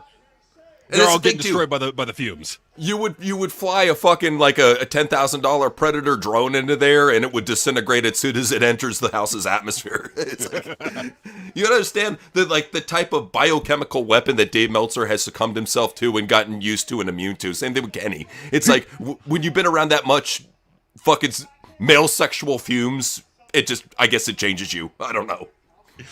That word succumbed. That's what I did to Kenny Omega. I sucked and then I come. He's the type of guy that seems like he would collect donations and make himself his own male Slurpee machine. Just saying. Just saying. Like, I would love, like, I'm not kidding. I would love to do this in front of Dave Meltzer and Kenny Omega. Like, on like of one of those like Comic-Con panels at AEW's there. Tony Khan is. He's like, oh god, we're not supposed to do that to the fucking public. Kenny would be like holding back the laughter and shaking with laughter while holding his face, while Dave would be arms folded, just shaking his head and being like, such lowbrow homophobia. What the hell? Like a negative 10-star joke there, pal. I mean, see, that's the thing. You should be making jokes about, like, El Santo and 1970s Mexican wrestling. That's where it's at. Sierra Mino. Look at my awesome joke, best joke of the year. Even Brian Alvarez says nothing's going to beat this on the internet. I'm just going to give myself an award of best joke of the year. I'm surprised he hasn't pinned that shit to his account yet. Give it time. Give it time. I love it how basically Dave's whole gimmick is just not even quote tweeting wrestlers anymore. It's just quote tweeting random people. And a lot of them don't even respond to him. He's just finding random shit to respond to and quote tweet. Hey, Dave. Yo. Holla. Holla. Holla. I'll You'll bite. Yeah, I'd argue back and forth with the guy. Well, one time I commented under one of his posts, and what he did is he logged on with his burner account and started arguing with me. It was funny. It was funny. I can't publicly be seen arguing with TWRP. Oh, no, I will log onto my burner and harass them. Dave is just, oh my God, Dave.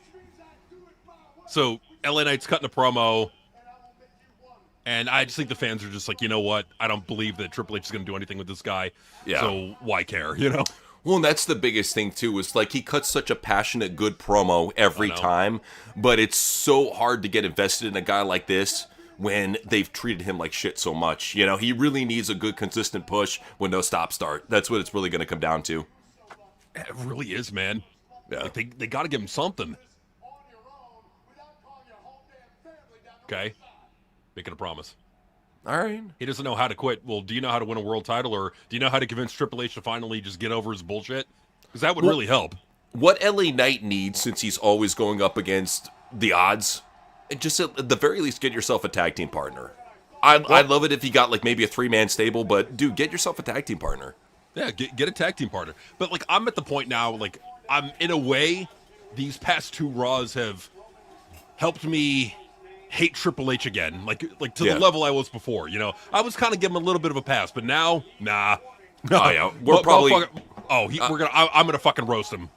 Well, we're probably gonna take a week off from Raw next week, just because, dude. If this is where, the schedule, and if this is where they're going, we can take a week off. No problem. Just saying. No worries. Yeah, we'll come back. By the time we come back, I mean, I think we'll have like 1 or 2 more Raws in Europe, and then that's it. You know. Thankfully, I mean, shit. Just get rid of them as soon as we can. Seriously. So Trey and I was saying impression. Dave just harasses JD and quote tweets him. Okay. All right, let me go ahead and look up JD's account.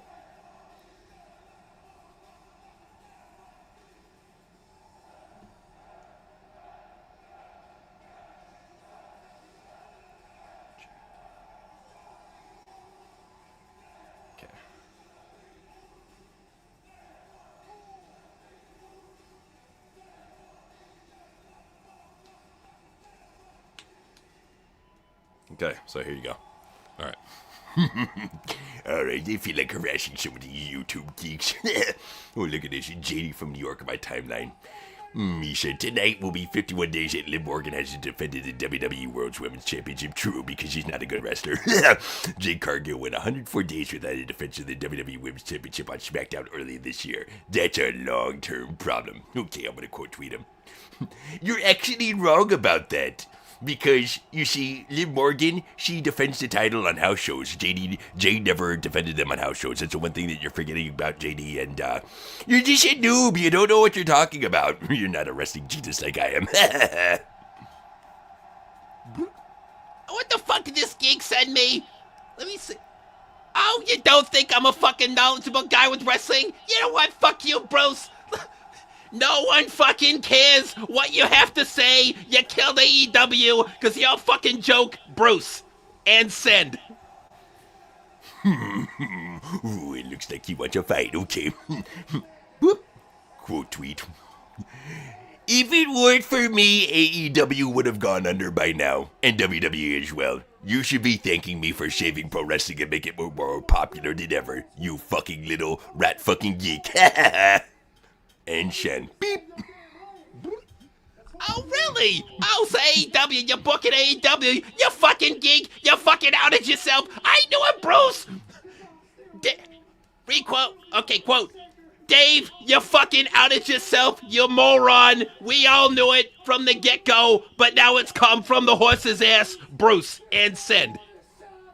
You actually believe me. Quote tweet. I can't believe that you believe me, you fucking noob. I was testing you, and you bought it hook, line, and sinker. And Shen. Beep. Well, that's it. Like it could go literally back and forth all fucking day long with those two egomaniacs just saying. Oh, it'd be fun. Yeah, I really hope they get in a feud. Like, Yeah. That's a feud I want to see. JD versus Meltzer. True. No, for sure, man. I think it could be really cool. Well, that's it. I'm saying, you know what? Like, to a lot of these big promotions out there, get guys like Brian Alvarez in the ring. Get Sean Ross Sapp in the ring. Get Meltzer in the ring. Yeah. At least it builds a... Like, these people are already on the internet. Get them in the ring, man. Build something on it. They are. All right, so I hate what they just did here. They brought Jey Uso to come out, do his fucking yeet bullshit, to interrupt LA Knight's promo. I guess they're setting up for a match between the two, but you already know that Jey Uso is going to beat him and he's going to be jobbing, so it's like, what's the fucking point? Yeah, like, this is all just to bury LA Knight. And that's what I think that, like, I think that's why they did what they did with Dom and Oba. They're trying to bury Dom, and now they're going to continue burying LA Knight, which sucks. God, man. Like, even if you think that LA Knight's overrated, I mean, like, a guy, I mean, he's talented. He looks like a star, cuts great promos. He rarely botches. Like, I don't see the problem. I just don't see why. Like, maybe, do they think that he thinks too highly of himself? Kind of like an Enzo Amore thing? Or, yeah. Because I'm like, you know what? I'm like, God, fuck. Yeah, that's basically what it is in a situation like that. I think it also came after that interview where LA Knight was saying, I'm a man with no country. Anytime these guys shoot on WWE Creative, Triple H is actively punishing them in any way he can think of, it's weird, man. Well, because he's a spiteful fucking big-nosed piece of shit. Like, this is why TKO needs to be fucking overruling him. Now, granted, TKO...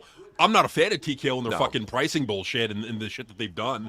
I'm not happy. I'm not saying they're the greatest thing ever. But what I am saying is that Triple H needs somebody to overrule him. And if TKO when they overruled him, it was a better idea than Triple H's idea. Case in point, the fucking Aleister butt crack and Zelina Vega thing.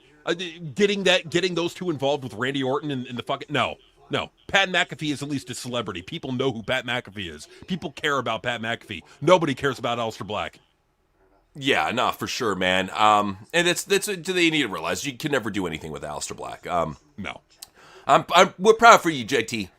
Yes, Nice. we're always happy for you on that shit, man. Always. Absolutely. So get Chad Gable the fuck away from luchadors, please. I'm so sick and tired of him working with luchadors. Like he's a baby Kurt Angle. Use him for that shit. Right. Make him Mr. America again. Yeah. Sean was saying impression Triple H and Nia. Okay. Sean said impression Triple H and Nia called me all pissed about the leak. I laughed and tell them that's what they deserve for treating people like crap.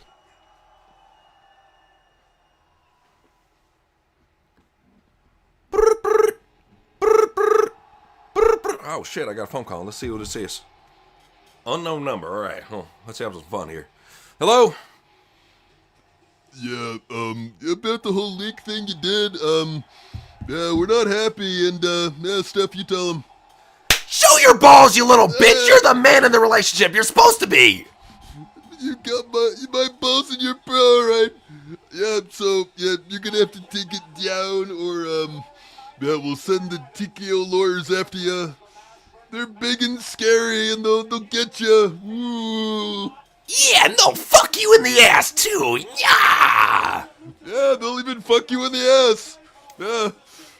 Did I do good stuff? I'm really scared. I'd like to see you try. I got a collection of weapons. I'd like to test all of them on you. So, here's what's going to go down. You deserve what you got because you treated people like shit.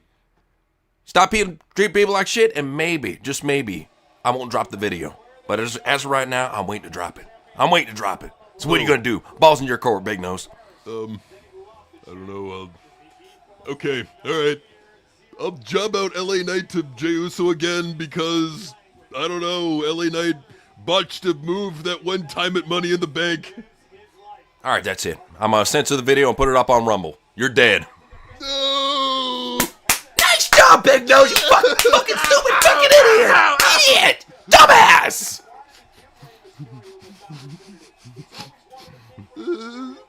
I peed myself. Good, get in your kennel now! Yeah! So we got Penta making his ever boring entrance. I honestly think at this point Penta is the most boring luchador of all time. Like by far. I would rather see Dragon Lee do flip flop bullshit over this fucking boring fat jobber in the ring right now. I can't stand him. I think Viking Dildo is more entertaining than this guy. Well, at least Viking Dildo, he breaks his neck on purpose. Like, he does cool shit. He does at least cool shit to himself. Like, what the fuck does Penta do?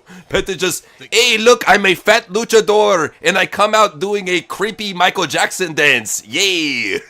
Viking Dildo, he's like, Hey, I broke my neck on purpose. Aren't you intimidated? That's what I'm saying, man. If somebody's breaking their neck on purpose, you got to show them props. That's why I notice all these fucking veterans like JBL, they don't threaten to bring Viking Dildo in the shower. They're like, you're a true luchador. Instead of actually taking you to the shower, I'm just going to fantasize about you in my hotel room. Ow!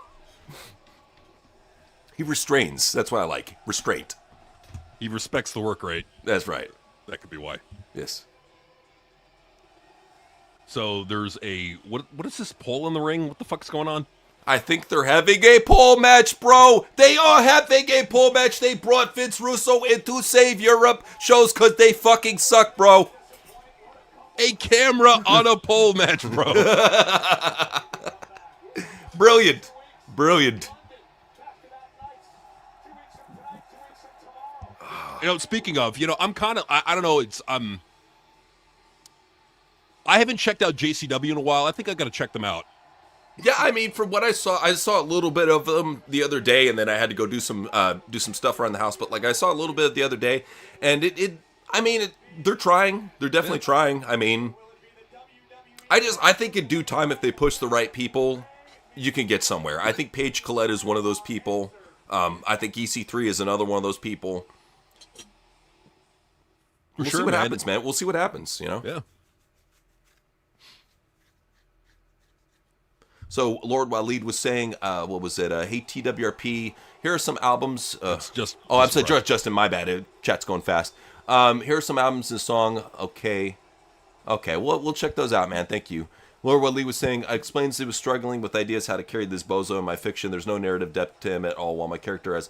Well, the thing about it is that's why I say for anybody who's trying to build a character, you know, do some sort of like 2K video or something. That way you can actually build them and put them in storylines and all that, and we can see it too, you know? With how video games have improved, man, it's definitely something to get on, so just saying. Fuck yeah. So now they're doing a Fanatics commercial showing Seth punching a speed bag. Well, we all know that's bullshit. Did you ever see when he punched that fucking the punching machine over in Vegas? Oh, he did? Dude, this motherfucker, like he had one of the weakest punches I've ever seen for a wrestler. I want to say even say like Becky outpunched him. Oh God! Just saying. She looks at him and says, "Oh, mine's bigger."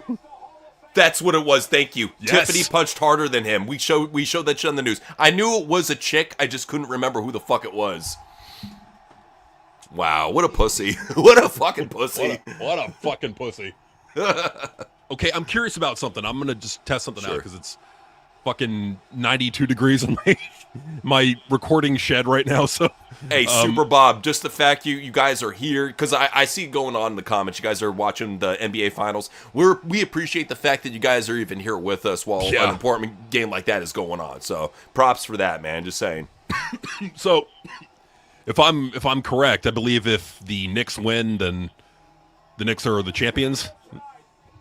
Let's hope so. I mean, we'll see what happens. Good teams, man. Oh yeah, no, the Knicks are doing really good. So Trent High was saying impression Dave versus JD in an I Quit match live on Dynamite. Okay. Before we do it, real quick. Sure. One, I'm coughing like crazy. Sure. Sorry. The other thing is, can anybody hear my fan? I can't hear it. Okay. Yeah, I think you're good, man. So, okay, cool. Right. So I got my background turned off, and the Knicks need 2 more wins. Okay. All right, Taz, up next on Dynamite, we have a dream match that everybody has been waiting for. The one, the only, the expert in pro wrestling, Dave Meltzer, is stepping into the ring for the first time up against the ever-controversial JD from New York. Taz, who do you see coming out of this event? the Well, let me tell you something. I see coming out of this event, I see, I think Dave's got the superior wrestling knowledge. I think he's got the superior muscles and the superior work rate. This little dog, JD, he may be from New York like me, but he's not New York tough, if you know what I mean. Indeedy, alrighty. So the bell is just rung and these two are circling each other. They're shouting different taunts and obscenities at each other that we cannot cover on camera. And what is this? They finally locked up. Dave, what is Dave? Is Dave trying to shove his fist up his butt? What is he doing? Oh my God, he's shoving his fist up his ass live on Dynamite. You'll never see this kind of inhumane match every day. Let me tell you something. Oh my God, Wow. he's shoving it here on the blood. Oh my God. He shoved his fist all the way up to his ass, elbow deep, and JD is tapping. He's tapping out. He can't take the fist to the ass. He's tapping. We have a new anal fisting champion in Dave Meltzer. And your winner of the match, a new anal fisting champion, Dave 5 Stars Meltzer. Nobody got a bigger fish than me. I'm gonna mold this shit and sell it on the AEW Shop Zone. I bet if he did that, it would probably sell out. If fans could buy Dave Meltzer's fist to shove up their ass, you better fucking... It would sell out in under an hour. I'm just saying. Hey, Tony, there's an idea. We've recommended for the longest time, AEW fans are sickos. Lean into it. I would open up an AEW sex shop. Look at Adam and Eve. They're already going out of business. Get in business with them and have them start doing like Young Bucks anal beads, fucking Kenny Omega fucking butthole cleaners, Dave Meltzer anal fist. Fucking just go, like, give these fucking weirdos, it's Pride Month. Give them the fuck what they want. Like, I'm gonna be real, like, if they were, because you know how, like, porn stars have their pussies molded and, like, you get, like, fleshlights made after them?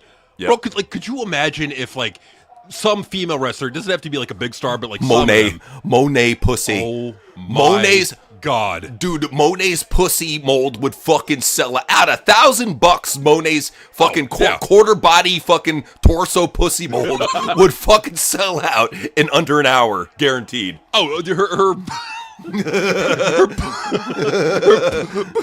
pussy fleshlights would be sold out in like 2 minutes at least. At the, like, no more than 2 minutes would it take to sell those out. I'm telling you, man, like a fucking adult, like 18 plus section on the AEW Shop Zone, man. I'm telling you. You could even have the catchphrase "get intimate with the CFO," you know, right there, man.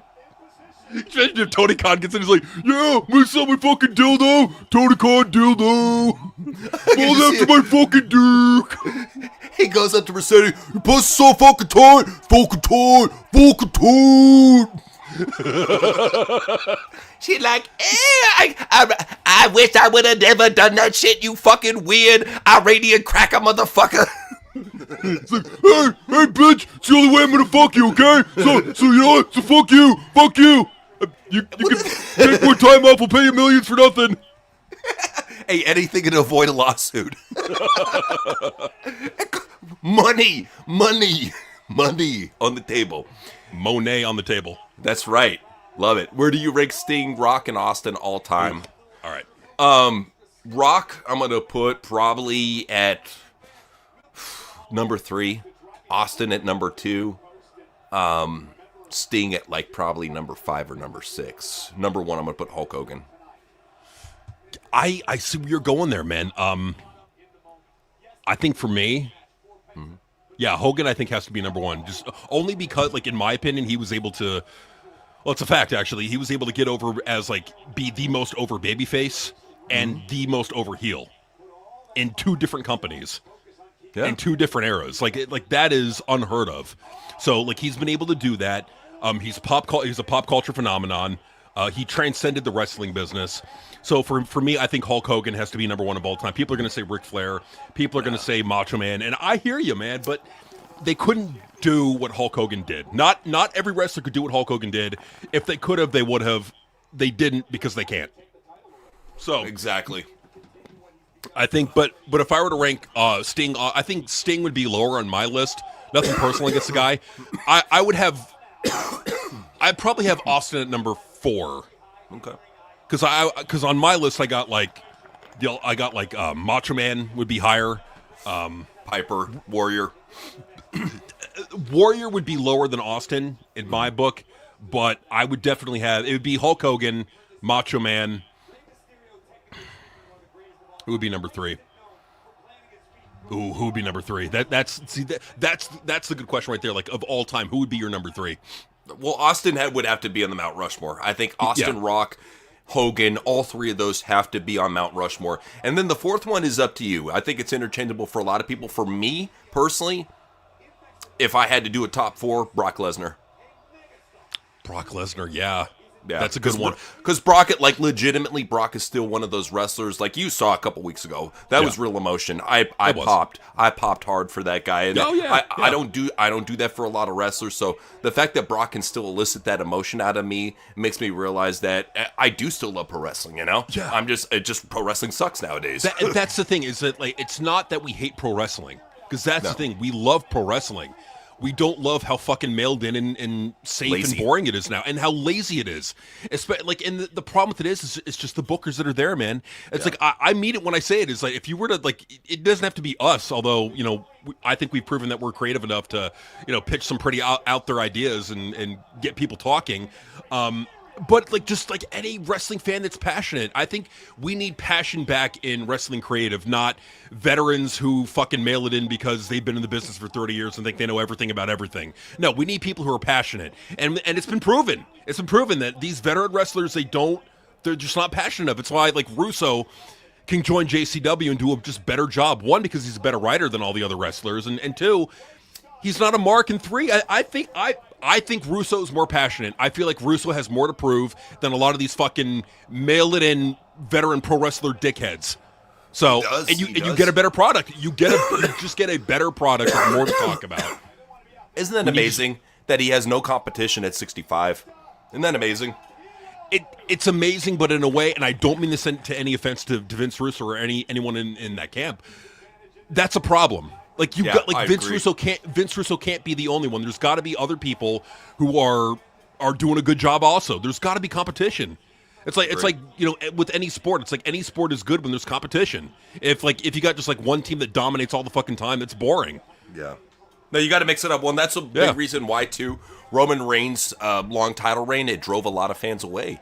Because, don't get me wrong, Roman is a great dude to have at the top, but it's not like the golden era where you can give, like, fucking, what is it, Hulk Hogan 7-year long title reigns, or fucking, what is it, Bret Hart super long title reigns. You have to go ahead and you have to switch it up from time to time. I think no longer than a year, honestly. Because what it does is it makes your entire talent pool look fucking weak as shit. That's just how I look at it. It does, but it also depends on how you do it, too. Like, if you do a storyline where it's like a long build, where it's like the hero's journey, like the one baby face is having to overcome all these obstacles to then finally get a chance to beat the heel, and then gets the job done, overcomes all the odds. Like, no, I'm talking about a year-long title reign. You can't justify that. You know what I'm saying? You can't. I believe that you can if the booking if there's a lot of effort in the booking. Like the Daniel Bryan thing, I think that was decent. It was pretty good. It was just a typical hero's journey storyline plot, which can work. But you can't do that modern day because fans are already fucking tuning out, man. Span, yeah, exactly. Span, yeah. They got these TikTok attention spans, man. You got to go for something quicker. I hear you, man. Like I hear you. Because like the one thing you don't want it to be stale, and I think that's the biggest problem with like Cody Rhodes and Roman and like in all these title reigns, they just get stale, and it's like, who cares, you know? So I think that you might be able to get away with it if you tell like really exciting week to week storylines that are building and building. But even then, to like what you said, with the modern attention spans, how long can you really stretch that out for? You know? Yeah, I mean, I know, for real, there's only so much you can do with that shit. I mean, look at the Bloodline. Eric Bischoff is like, yeah, the Bloodline is the best storyline ever on TV. And this has come from the guy that was responsible for the NWO here in America, you know? Like come on, dude. Stop sucking dick. The Bloodline storyline pales in comparison to the NWO storyline. How do I know that? More people cared about the NWO storyline. Yeah. Millions. There you go. Millions. Millions more. So, like, for me, you know what? Number 3, it's controversial. Here's my number 3 of all time. You know who I'm going with? Who? Yeah. I understand that because Vince was. I've always said my favorite feud of all time is Stone Cold and Vince McMahon, so I don't have any problem with that. he proved at the top, even when during the Attitude Era, when he had this stacked talent pool, that he's still one of the best. So, he is. I can't deny that. Well, you wouldn't have had absolutely, and you wouldn't have had Austin get as over as he did if he didn't have that like evil dickhead boss heel who played his role perfectly to help him out. You know, it takes two to tango, and so I think that Vince McMahon was just so good at what he did, and just so impactful and important to pro wrestling that he's got to be in the top 5. Like, I know, like, people say, well, yeah, but his work rate and he was not a look, he did so much for wrestling, you have to put him on the Mount Rushmore. You have to put him on your top 10. I believe he should be in your top 5. He's in mine for sure. And then number 3, I think, or number 4 would be The Rock, and then I think, or no, number 4 would be, I think number 4 would be The Rock, and then 5 would be Austin. Okay. And then Sting would probably be like number 8 or 9, somewhere around there. I can't put Sting in the top 5. I can't. I wouldn't. Yeah, I think 6 or 7 is probably safe for Sting with all the talent that you're coming up with. Butt Troll said only right Mount Rushmore is Terry Funk, Tiger Mask, Ric Flair, Stan the Lariat, Hansen. Maybe put Maki Ito in there too for the meme. Why the fuck not? I'll give you props for Terry Funk and Ric Flair. Yeah, I agree. Tiger Mask is way too obscure. He's not a big enough legend here in America. He's huge in Japan, just not big enough in America. Same thing with Stan Hansen. Stan Hansen was fucking huge in Japan. He ain't shit over here in the States. He was just some fat fucking drunk that chewed on spit and clothesline people. Hey, motherfucker, goddamn, Stan Hansen was the best wrestler I ever jerked off to, goddamn it. Well, that's the thing about Terry Funk. This is why I always put over Terry Funk, because Terry Funk is the type of guy that could do everything. Terry Funk was a great in-ring worker. He could do the fucking garbage death matches. He was tough as nails. Cut the most passionate promos after just bleeding and getting the shit beat out of him. Awesome fucking high-energy, dope fucking promos. Yeah. Always used to cut just random good promos about fucking other wrestlers, just freestyle. Great actor, too. I watched him the other day in Over the Top with Roadhouse, too. Like, I was like, dude, this guy's pretty good. He should have had a longer acting career. But now Funk is ace in my book. He's one of the best of all time. Well, because when you think about it, he did in a way transcend the wrestling business. He was not just known as a pro wrestler. He was also an actor. Yeah. I mean, when you look at it, he was in Roadhouse. I mean, and what was the other movie?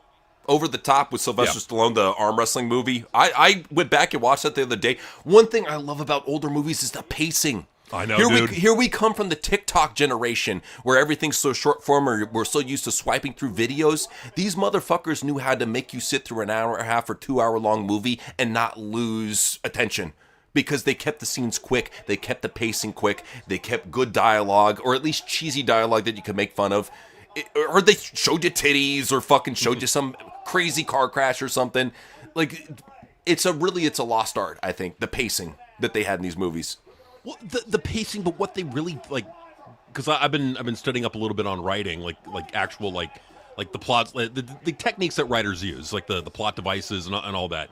Mm-hmm. Like, it's back then they used just professional quality storyline plot developing and stuff like that. It was just like there's an art to it, but there's also kind of a template to writing also. Well, and the main thing that they did, the main thing that they did is a lot of them started off with good action right off the bat and get you immediately invested in whatever the top storyline of that movie is. So within the first 5 to 10 minutes, you immediately know what the main story is, and you're invested in it because it's a high action sequence that gets stakes involved. Like wrestling, like what wrestling should be. Well, absolutely. Wrestling should be booked like a fucking 80s action movie, you know?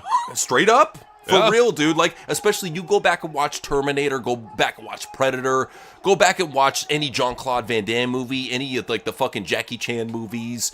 The high action. They keep your attention, man. And you can only hope. You would hope for that in modern day pro wrestling, but you just don't see it, man. No.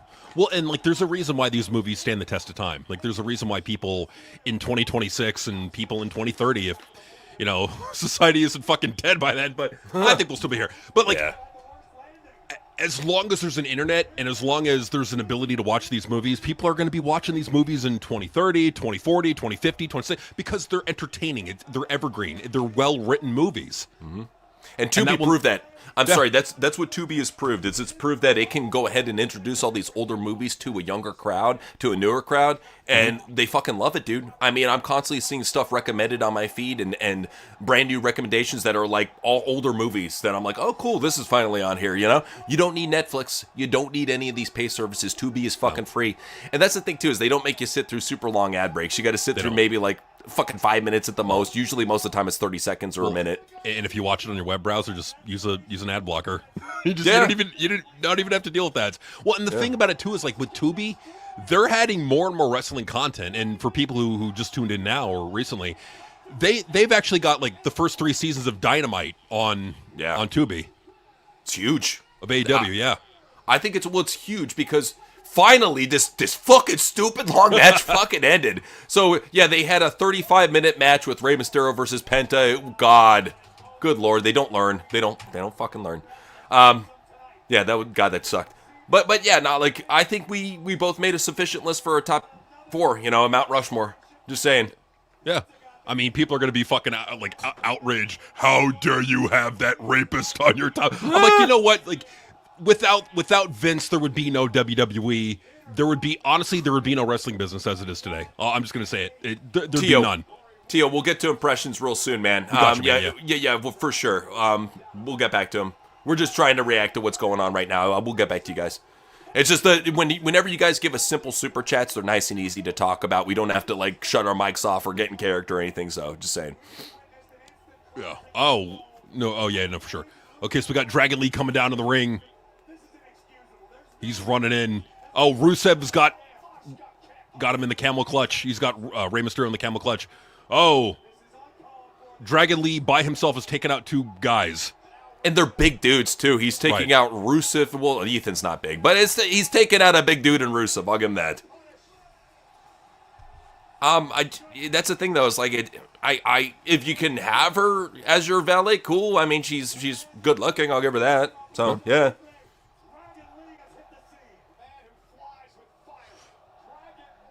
All right, Dragon Lee is giving fire. He's giving these really weak elbows and spinning back kicks. So much fire. Demons in the Shadow Realm anime. What's that about, JT? I haven't heard about that. What's that all about? I don't know much about it. Yeah. I'm going to look it up right now.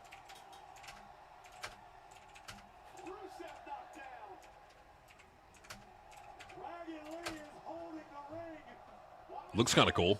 Yeah. All right. Oh, you know what it looks like? It looks like it was made by the people who made Full Metal Alchemist.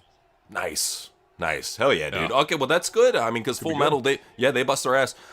Tio was saying Oppression, Osprey, Shaq, Leo Rush, Love Burger. I don't know who Shaq is, man. I'm sorry. Oh, you have to. Oh, Shaquille. I was thinking. Yeah, I'm sorry, dude. I was thinking of the Q, man. SHAQ. I was thinking it was a wrestler at first. Like, is there a wrestler named Shaq in AEW? My bad, dude. Okay, Well, so you. I did wrestle for AEW that one time. That's Remember, I true. wrestled Cupcake Cody Rhodes. Cupcake Code Road. Okay, so you go ahead and be you be Shaq. I'll be you be Shaq. You be Osprey. I'll be Leo, and I guess the director. Okay, cool. So I'm You're Who am Shaq. I? You're Shaquille O'Neal. You're Will Osprey, and I'm Leo and the director. cool. All right. All right. Wait, Leo with this new character? Yes. Cool. Yeah. Oi, look at here. We got these gay AEW wrestlers to be a part of this commercial. Well, at least we got Shaquille O'Neal. Oi, you're such a big, strong black man. Damn right I am. Now, hey, the check didn't clear. What the fuck's going on? You have to understand that right now the money is in escrow, and once you guys film the commercial, it will automatically release to your banking accounts, Goiven. I need the money. I got back pain. Boy, that's the best I can do is I can maybe, give you a little cocaine for the back pain. Good. Yeah, I guess that'll work. Alright, wait, who are these 2 little kids coming here? They in the commercial too, are they just the kids or something? It's fine. It's fine. What the hell going on with him? Was he dropped on his head? Is he one of them Make-A-Wish kids? Yes. Yes! Yes! God bless you. Oi, we ready to film or what? Come on, and you too, Mr. Goofy British guy. You come into the scene. Get on camera, go even. Oh, what goddamn got this thing right here? Oh, I got howdy fucking Shaquille O'Neal. I'm in gold. Oh, bro, I'm such a huge fan. Yes! Yes! Hey, you keep, you just stand over there. Stand where? Nice and far away from Shaquille O'Neal. All right. No, he has to be in scene. That's why he's dribbling black goo onto your tennis shoes, go even. What the hell? Get that shit off my shoes, man. All right, roll the fucking camera. I'm pissed. Just give me that cocaine so I can cure this back pain. And 3, 2, 1, go. There's Shaquille O'Neal selling the new piece of shit Burger King Shack Burger. Yeah, it's got all those GMO ingredients on it. Eat it, and if you don't, I'll kick your ass. It's fine! It's fine! Yes! Yes! It's better than full broken, got the wheel on spray meal, bro. You buy that shit, I'll suck your fucking cocaine wheel, bro. Buy the fucking meal. Yes! Suck your dick, yes! And cut. Tremendous job. Great job here. You're fantastic. We'll bring you back for another. No, we won't. What the fuck's my cocaine? You said you're gonna give me cocaine. I'm sorry, Leo did it all earlier. My bad, go even. Oh, what the fuck? Alright, you can make it up to me. Just pay me an icy hot. Rub that shit on my back. You know what you have to do, Leo. It's fine!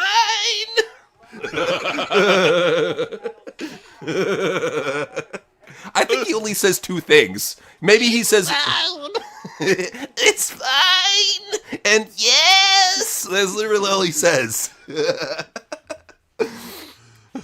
just want to go up to him and say, God bless you. God bless you, brother. I'm so happy they hired people like you here. Charlotte loves visiting the retarded kids. Fine! Can we just put a spinner hat on him? Damn it! Now I gotta do it. I gotta make the Photoshop. I'll put it on Twitter. Give him a spinner hat and a lollipop. I'll do it right now. All right. It's fine! It's fine! Yes!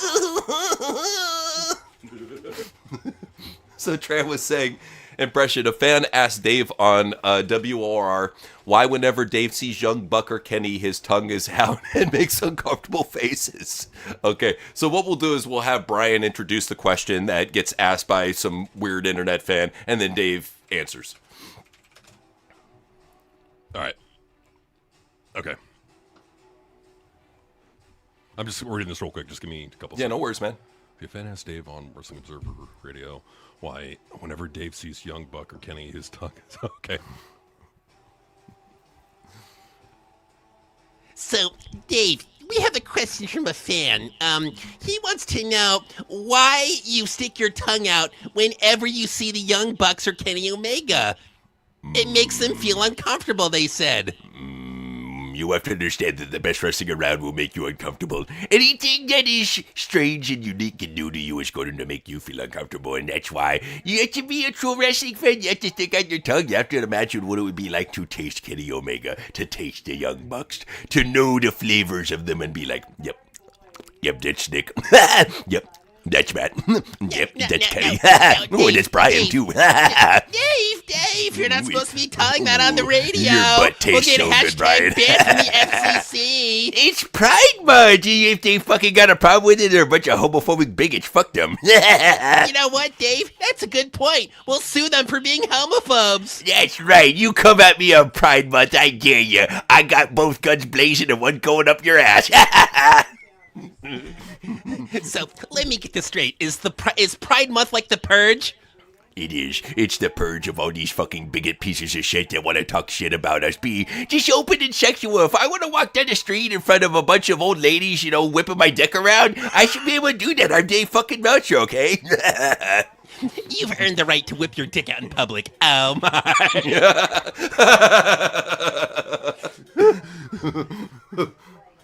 All right. Oh, okay.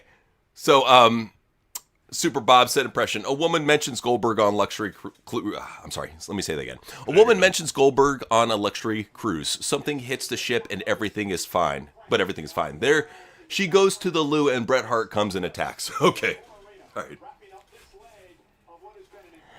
Thank you. Well, let me know when you're ready. Oh, hold up.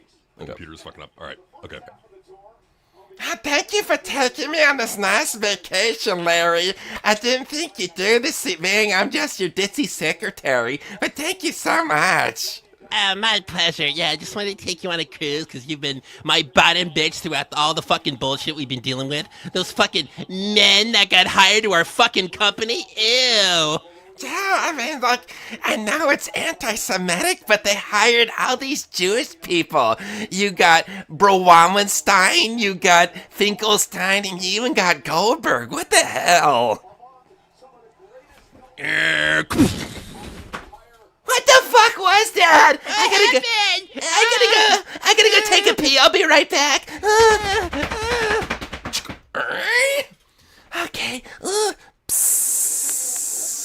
Where the fuck is she? You stupid skinny little bitch! Who the fuck said my name? Who said Goldberg's name? What the fuck are you doing here? Fucking bitch, now you're gonna be shark food! I'm throwing you overboard! I'm You getting too. killed by Meryl Streep! Even to you stupid bitch trying to take a piss, get the fuck out of the bathroom! Get the head off of me! Get the fuck overboard! What?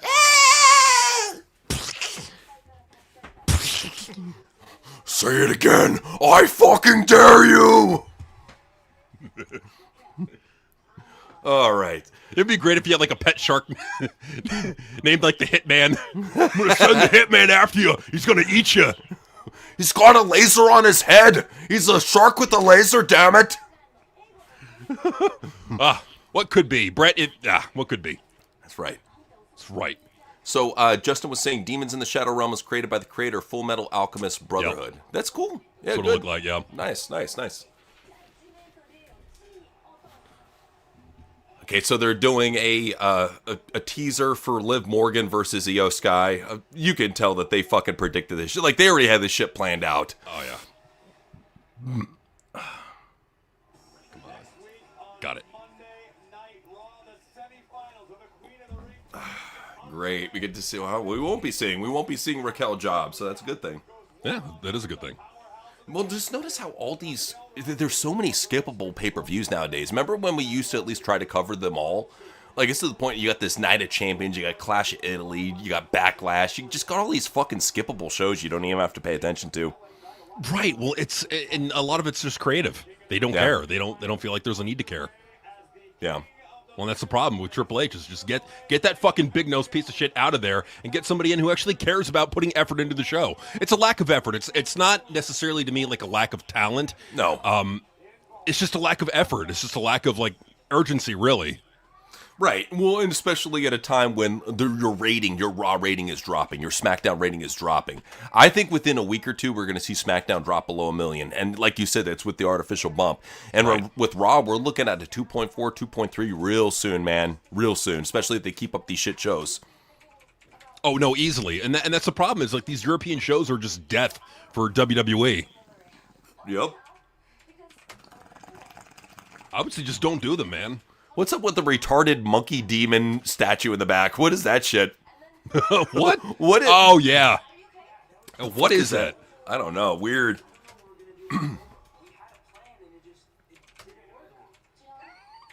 What the fuck? Look, he's coming out of the ring. It could be. Could be.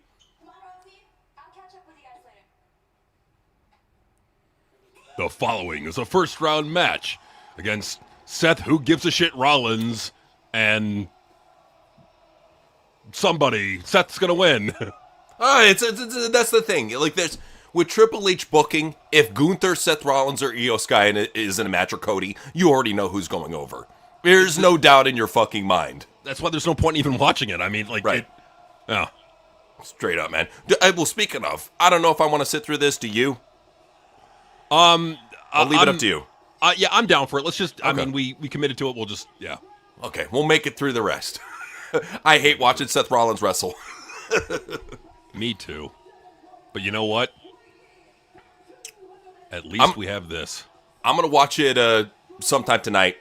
Yeah, I was planning to watch it because I've heard conflicting reports, man. Some people saying it's it's funnier than people let on, and a lot of people saying that it's not as funny. I don't know, man. I would rather decide for myself, so I'm gonna check out it, see if it's any good. We'll see. It's worth a try, you know? Yeah.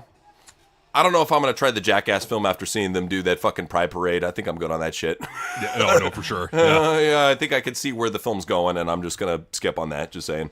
So I need your opinion. Sure. Is this bad or is this fine? Yes, it's fine. It's fine. That's great. Love it. Gemini is the shit, dude. I love it. Yeah. You just type it in, boom, done. They are fucking great. They've gotten so good with them and ChatGPT. Because I was doing all those ones for Fix This on Sami Zayn. I was doing a lot of those through ChatGPT. Oh, really? Yeah, and you don't got to worry about the watermark either. Oh, okay. Yeah, so try image generating through chat because they really got a lot better. Like, I think, honestly, all these top-level AI have gotten all really good with their image generating. Like, they're all up to a decent level where you don't have to type in a shitload of prompts, so about That's time, the way man. to do it, man. That's the way to do it. Hell yeah. Well, and what sucks with a lot of them is like you go to like try to use Gemini or Grok and they're like, oh, I can't depict a person. I can't depict an alteration of a real person. It's like, you motherfucker. Like I was trying to do one of the Sami Zayn ones and it was just continually fucking it up. And I'm like, come on. And then it finally said, oh, you're trying to generate a real person. We can't do that. So I'm like, fuck. Well, the thing is, like, you and I both learned this. What you do is you take a photo of whatever wrestler you want to manipulate. So go find a good photo of them up through Google search. Do large Google image search. Find a good one. Download it. And then go ahead and use that as a reference point. So with the little paperclip option, you go ahead, click that. You use that as a reference point. And then you say, like, I want this version. I don't even say the name. Just say, I want this guy in a backlot covered with trash. And then they generate Sami Zayn covered in trash, you know? Okay, I mean, so yeah, I mean, and that is what you have to do. It really is. Like that is, you gotta like there's ways to get around it. Yeah. But it's just. Oh, are you kidding me? Well, that's how, what is it? That's how Sora was for a while. If you had an image, you could then just ask to do this, but then Sora really tightened the fuck out of it to the point you couldn't do any sort of realistic generations, which didn't make any sense to me because they had that deal with Disney not too long ago. So they tightened the news. I guess they were getting sued like a motherfucker. That's if I had to guess. Probably, yeah. Yep. They don't have the money that like Google has or Elon Musk has. No. Yeah, for sure. And speaking of, I think Elon's going to become a trillionaire once they make SpaceX open on Friday. I think he's going to become a trillionaire straight up. Well, if he becomes a trillionaire, can the motherfucker make Imagine free again? I mean, Well, what would really make me happy? Let's say you do become a trillionaire. He could afford to give everybody on Twitter the blue check mark as a way of like your loyalty. It's like you've been on X for a little bit. You've been through all the times. Free check marks for everybody, man. Fuck it. that'd be cool. Yeah. Yeah. Hell yeah. So- But Trolls, I'm sorry. No, go for it, man. What's up? No, never mind. We're good. Okay. All right. But Troll was saying impression. Maki Ito takes a shit in hotel after eating too much sushi. And Takayokai, I know I fucked that up, getting ready to have one-nighter with Vince. Vince says, you're fired. Love it. Cool. Okay, what's that? This is Maki Ito, and I do mukbang for you, and this is mukbang with sushi and takaye. It's really good. This goes good fucking sushi, yes. Ooh, has spicy tuna with this. Dragon roll. Seaweed little dry, but overall very good. 8 out of 10. So join me next time for more food reviews. Fuck you, Maki Ito. Oh, sushi was so bad. Oh, at least sushi restaurant gonna pay me good for endorsement.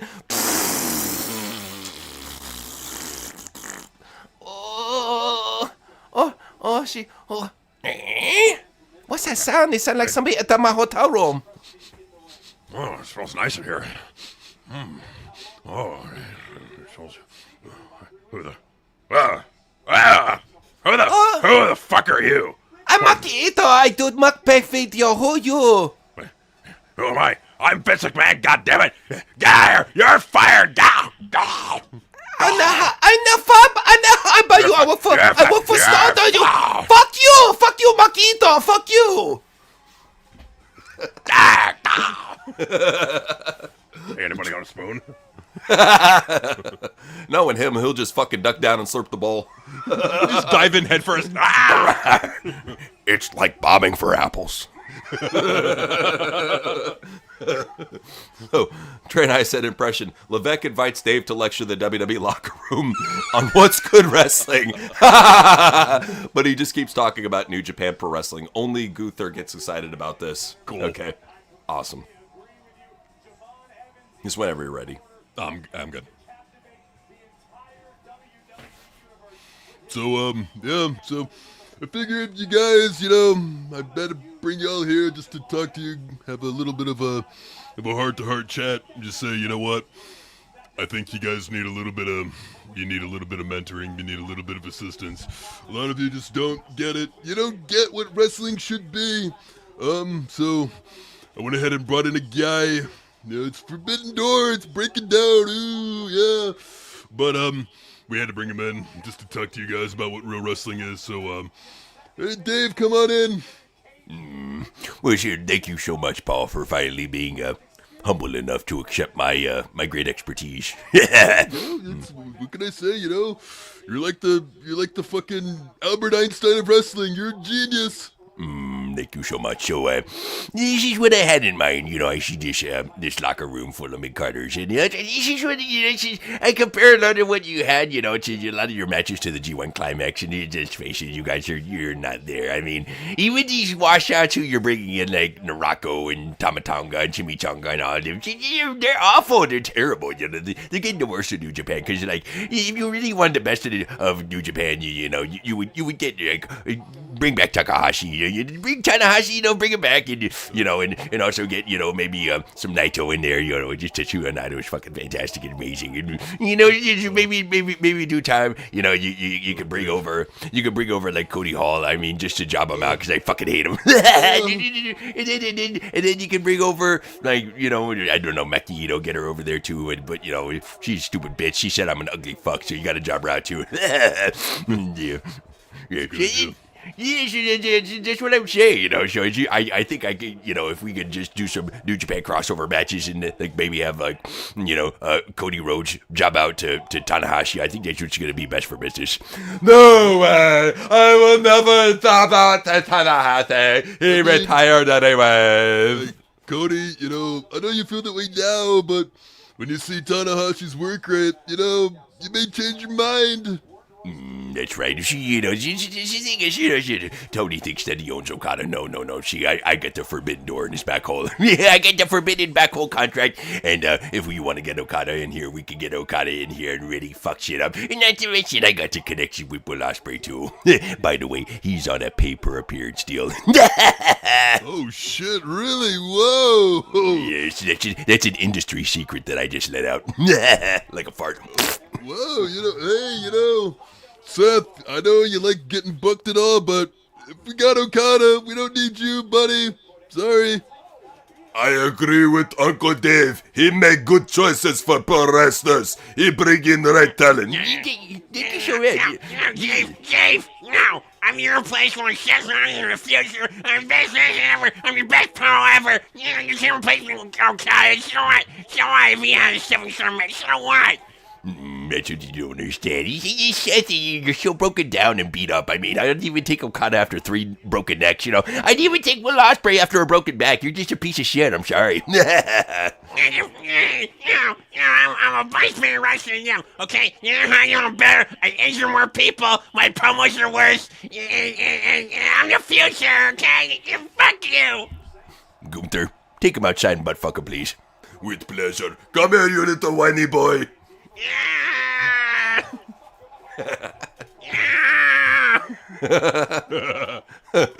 Emma Garza was saying it's going to be Liv versus Raquel. We hope it's not Io either, man.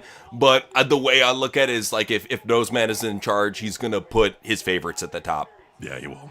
I'm just happy that he at least kind of likes Liv. I think it's the blonde hair and blue eyes, honestly. I think that's the only thing he likes about her. Hey, you got a good look, you know. You got blonde hair, blue eyes, you know. You look very, you know, it kind of rhymes with, you know, Scarian, you know. Oh shit! And that's I would love it for it to be Liv and Raquel, because then you could have some sort of storyline build up from there, and it would be done in such a way that it's not friendship and betrayal. They still would be friends afterwards, which is something I miss. Like back in the day, tag team partners that they would have to go, you know, face each other in tournaments and shit. They still be friends afterwards. They'd have a beer, all is good. Like, why does there have to be friendship and betrayal between everybody, you know? Well, there doesn't have to be. And the thing with that is that at least there's a storyline that you can tell there and get people to care about. Whereas, like, if you have a EO in a match, what storyline are you going to have? Like, the only thing you're really going to have is a fucking overrated NXT whack and old jerk-off match. Like I'm sorry, like, how many fucking opportunities does EO need? Like, honestly, I think... for the betterment of women's pro wrestling, Io Sky needs to retire. Yes, I People agree are too. Disagree. They're going to disagree, but my point is that for women's wrestling to get better, you got to give more women chances. Well, the whole problem about these divisions with the way that Triple H books his favorites is he log jams divisions. Right. Like, that's the thing, is Io Sky is the new Becky Lynch. Becky Lynch used to log jam the top of the women's division. Now you have Io Sky log jamming. Seth Rollins log jamming. Gunther log jamming. Cody Rhodes log jamming. You get even CM Punk log jamming. You don't get any new talent. You don't get any improvement. And all you get out of it is just lower ratings and just more pissed off fans. Yeah, that's why we're all for really pushing the youth. That's why we're talking about at the beginning of the broadcast. We were discussing how we would book Obafemi heading into WrestleMania up against Roman for the title, and just pull the trigger, make Oba a new star. You really commit to that guy, and you don't give him a flash in the pan run, he'll be a star. I guarantee you. No, he will. I mean, but they got to commit to it. Yeah. And then I know you wanted JC to win. JC's our great talent, man. We all here at TWRP think that JC's a great talent, but she's too fresh to the scene. Yeah. That's my whole thing. Give her some more seasoning, and I think she'll be ready. Oh no, I think so too. No, for sure. Yeah. Just looking up something right now. No, you're all good, man. All right, cool. Yeah, this is one of the most pointless main events I have ever fucking seen. So you have who's the big motherfucker in NFT? I always forget his name. That is the Kirk Hamlin motherfucker, whatever his name is. Like Tomaton? No, not Tomatonga. What's his name? Hakalugi. Hakalugi. Okay, so this is the weakest main event I've seen in a long time. You got these AEW mid-carders and Hakalugi, fucking Ricky Saints, Seth Rollins, and who's the fourth man? Javon. Javon. Yeah. I know, like he hasn't been anything in this match. Nah. Javon got wiped out earlier, and he's still been fucking convalescing on the outside. He'll probably run in at the end and fucking get the sneak pin. I hate that. Because it's so fucking stupid. Like, if anything, because if you think about it, if they're fucking laid out, they're fucked up, wouldn't somebody like take it like a heel in the match? Wouldn't they take advantage of that? You know, like, it's an easy win. You would think so. I mean, and that's like, if they want to go that route with Danhausen winning matches, I don't mind, because he's not physically imposing. But like overall, that chicken shit stuff doesn't work out. No, it doesn't. Just Prime was saying, what is it, guys? My Julia and my Kiana James on SmackDown. He split them up. Is he? Nah, he's not doing it really to spite you. This is the inevitable, man. With any time you see a tag team, with any time you see a union, they're gonna break up. Within 3 to 6 months, you're gonna see whoever. It don't matter, male, female, whatever. Even in a relationship, they will break up on camera. That's just how it is. Like with Triple H, friendship and betrayal is like death and taxes. It's inevitable. Yeah. It's unfortunate too, because I think like there was a little bit more they could have told there, but nah. Yeah. But there's got to be a better way to break it up than what they did, you know? Well, and that's why I really wish that there was more logical ways of breakups, and just even less breakups, because think about how many breakups we've seen on SmackDown, Raw, and NXT already. It has to be like at least like 15. It's pretty damn fucking high already in the beginning of the year. You know what? Let me go ahead and check that out on Grok. Gotta go do a search on that.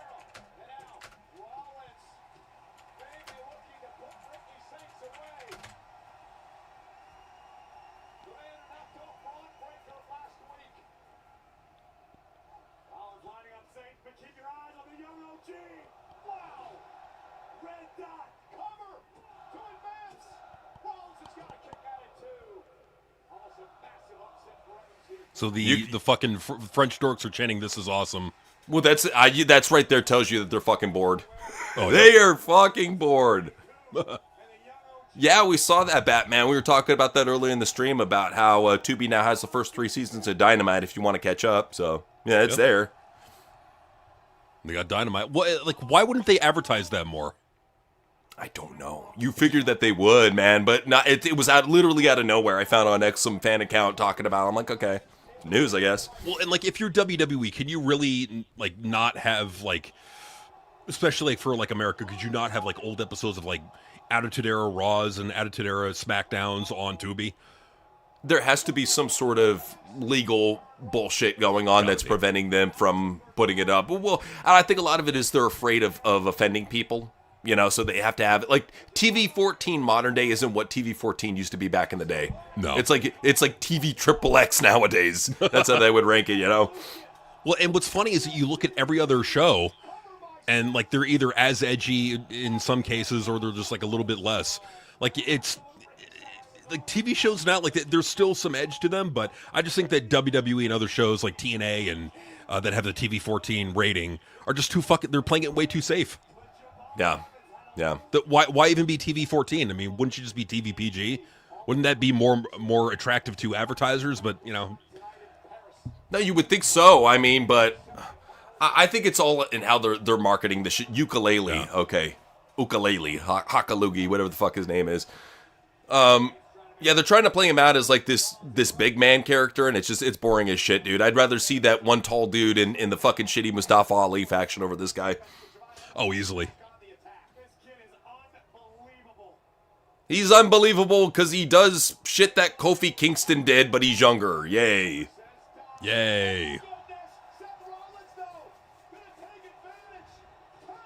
Of course Seth has to win the match. Why wouldn't he? Well, I mean, oh no. No, not yet. Not yet. No sweet release yet. Oh no, that's the thing too, is he gets way too much time. He's way too fucking boring to be getting that much TV time. And I'm glad you're sick and tired of Io Sky too. We all are around here. She just sucks. She does. Like, what does she bring to the table? Like, if you're a fan of her, hey, you know what? Nothing against you. I just don't see why people. I just don't see why she's so great. I think they're Kool-Aid drinkers. Honestly. I don't think they even believe what they say. They just go along with the flock. Because like with Asuka, it's like she's talented, she's charismatic, she's fun on TV, she's pretty. I just don't see what people see in Io. Like what do you see in Io? And then Asuka's also was great in the ring. You know, I just don't see what people see in Io.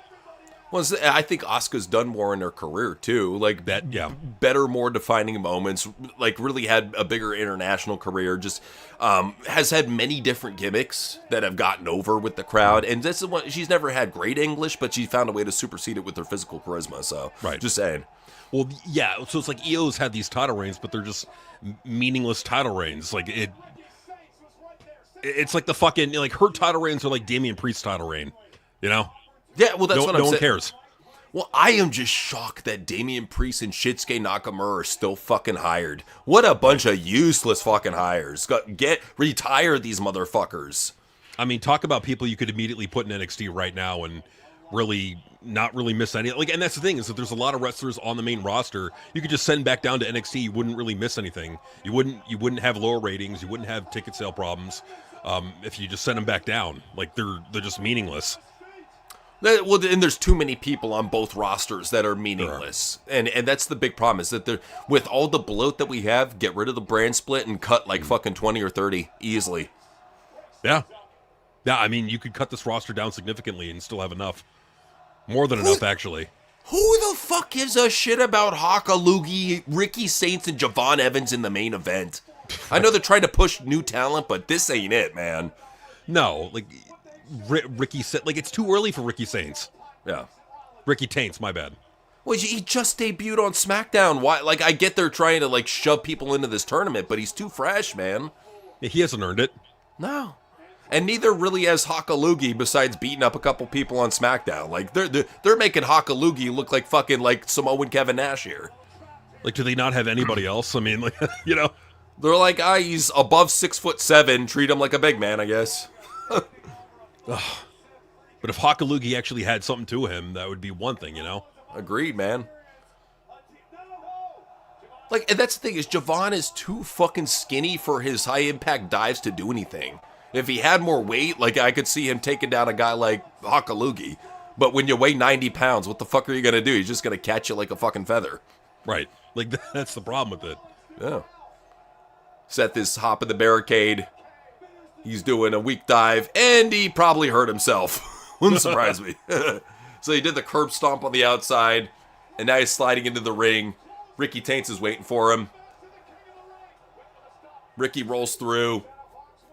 Hits his skinny butt boy rolling DDT, or tries to. You know, it'd be funny if Seth wins the match and then just get, like, news comes out, oh, like he tore his ACL, you know? I'm waiting for it. Like, honestly, with every Seth Rollins match, I'm waiting for, yeah, he fucked himself up. It's inevitable. It's not that I'm wishing that on him. It's just, it happens too much with the guy because he's reckless. Have you ever thought in your life you would see somebody more fragile than CM Punk? No. Well, and with him, it's not. Well, and for Seth, it's not necessarily that he's more fragile than Punk. He's just more reckless. Like he just does a lot of like high flying stupid shit. There you go. There you Braun go. Braun with a nice spear just gored the fuck out of Seth. Oh shit! Rolls He's healthy. out. Yeah, for at least for this week. For this week.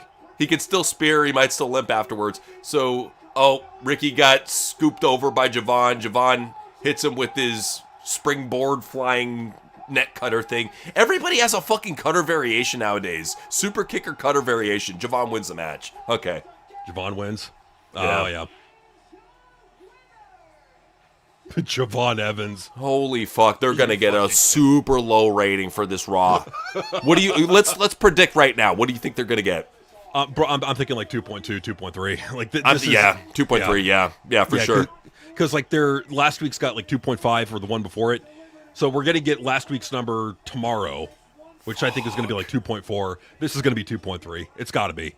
I can't see this getting 2.8 or anything above 2.5. Like this has been one of the worst Raws I've seen in a long time.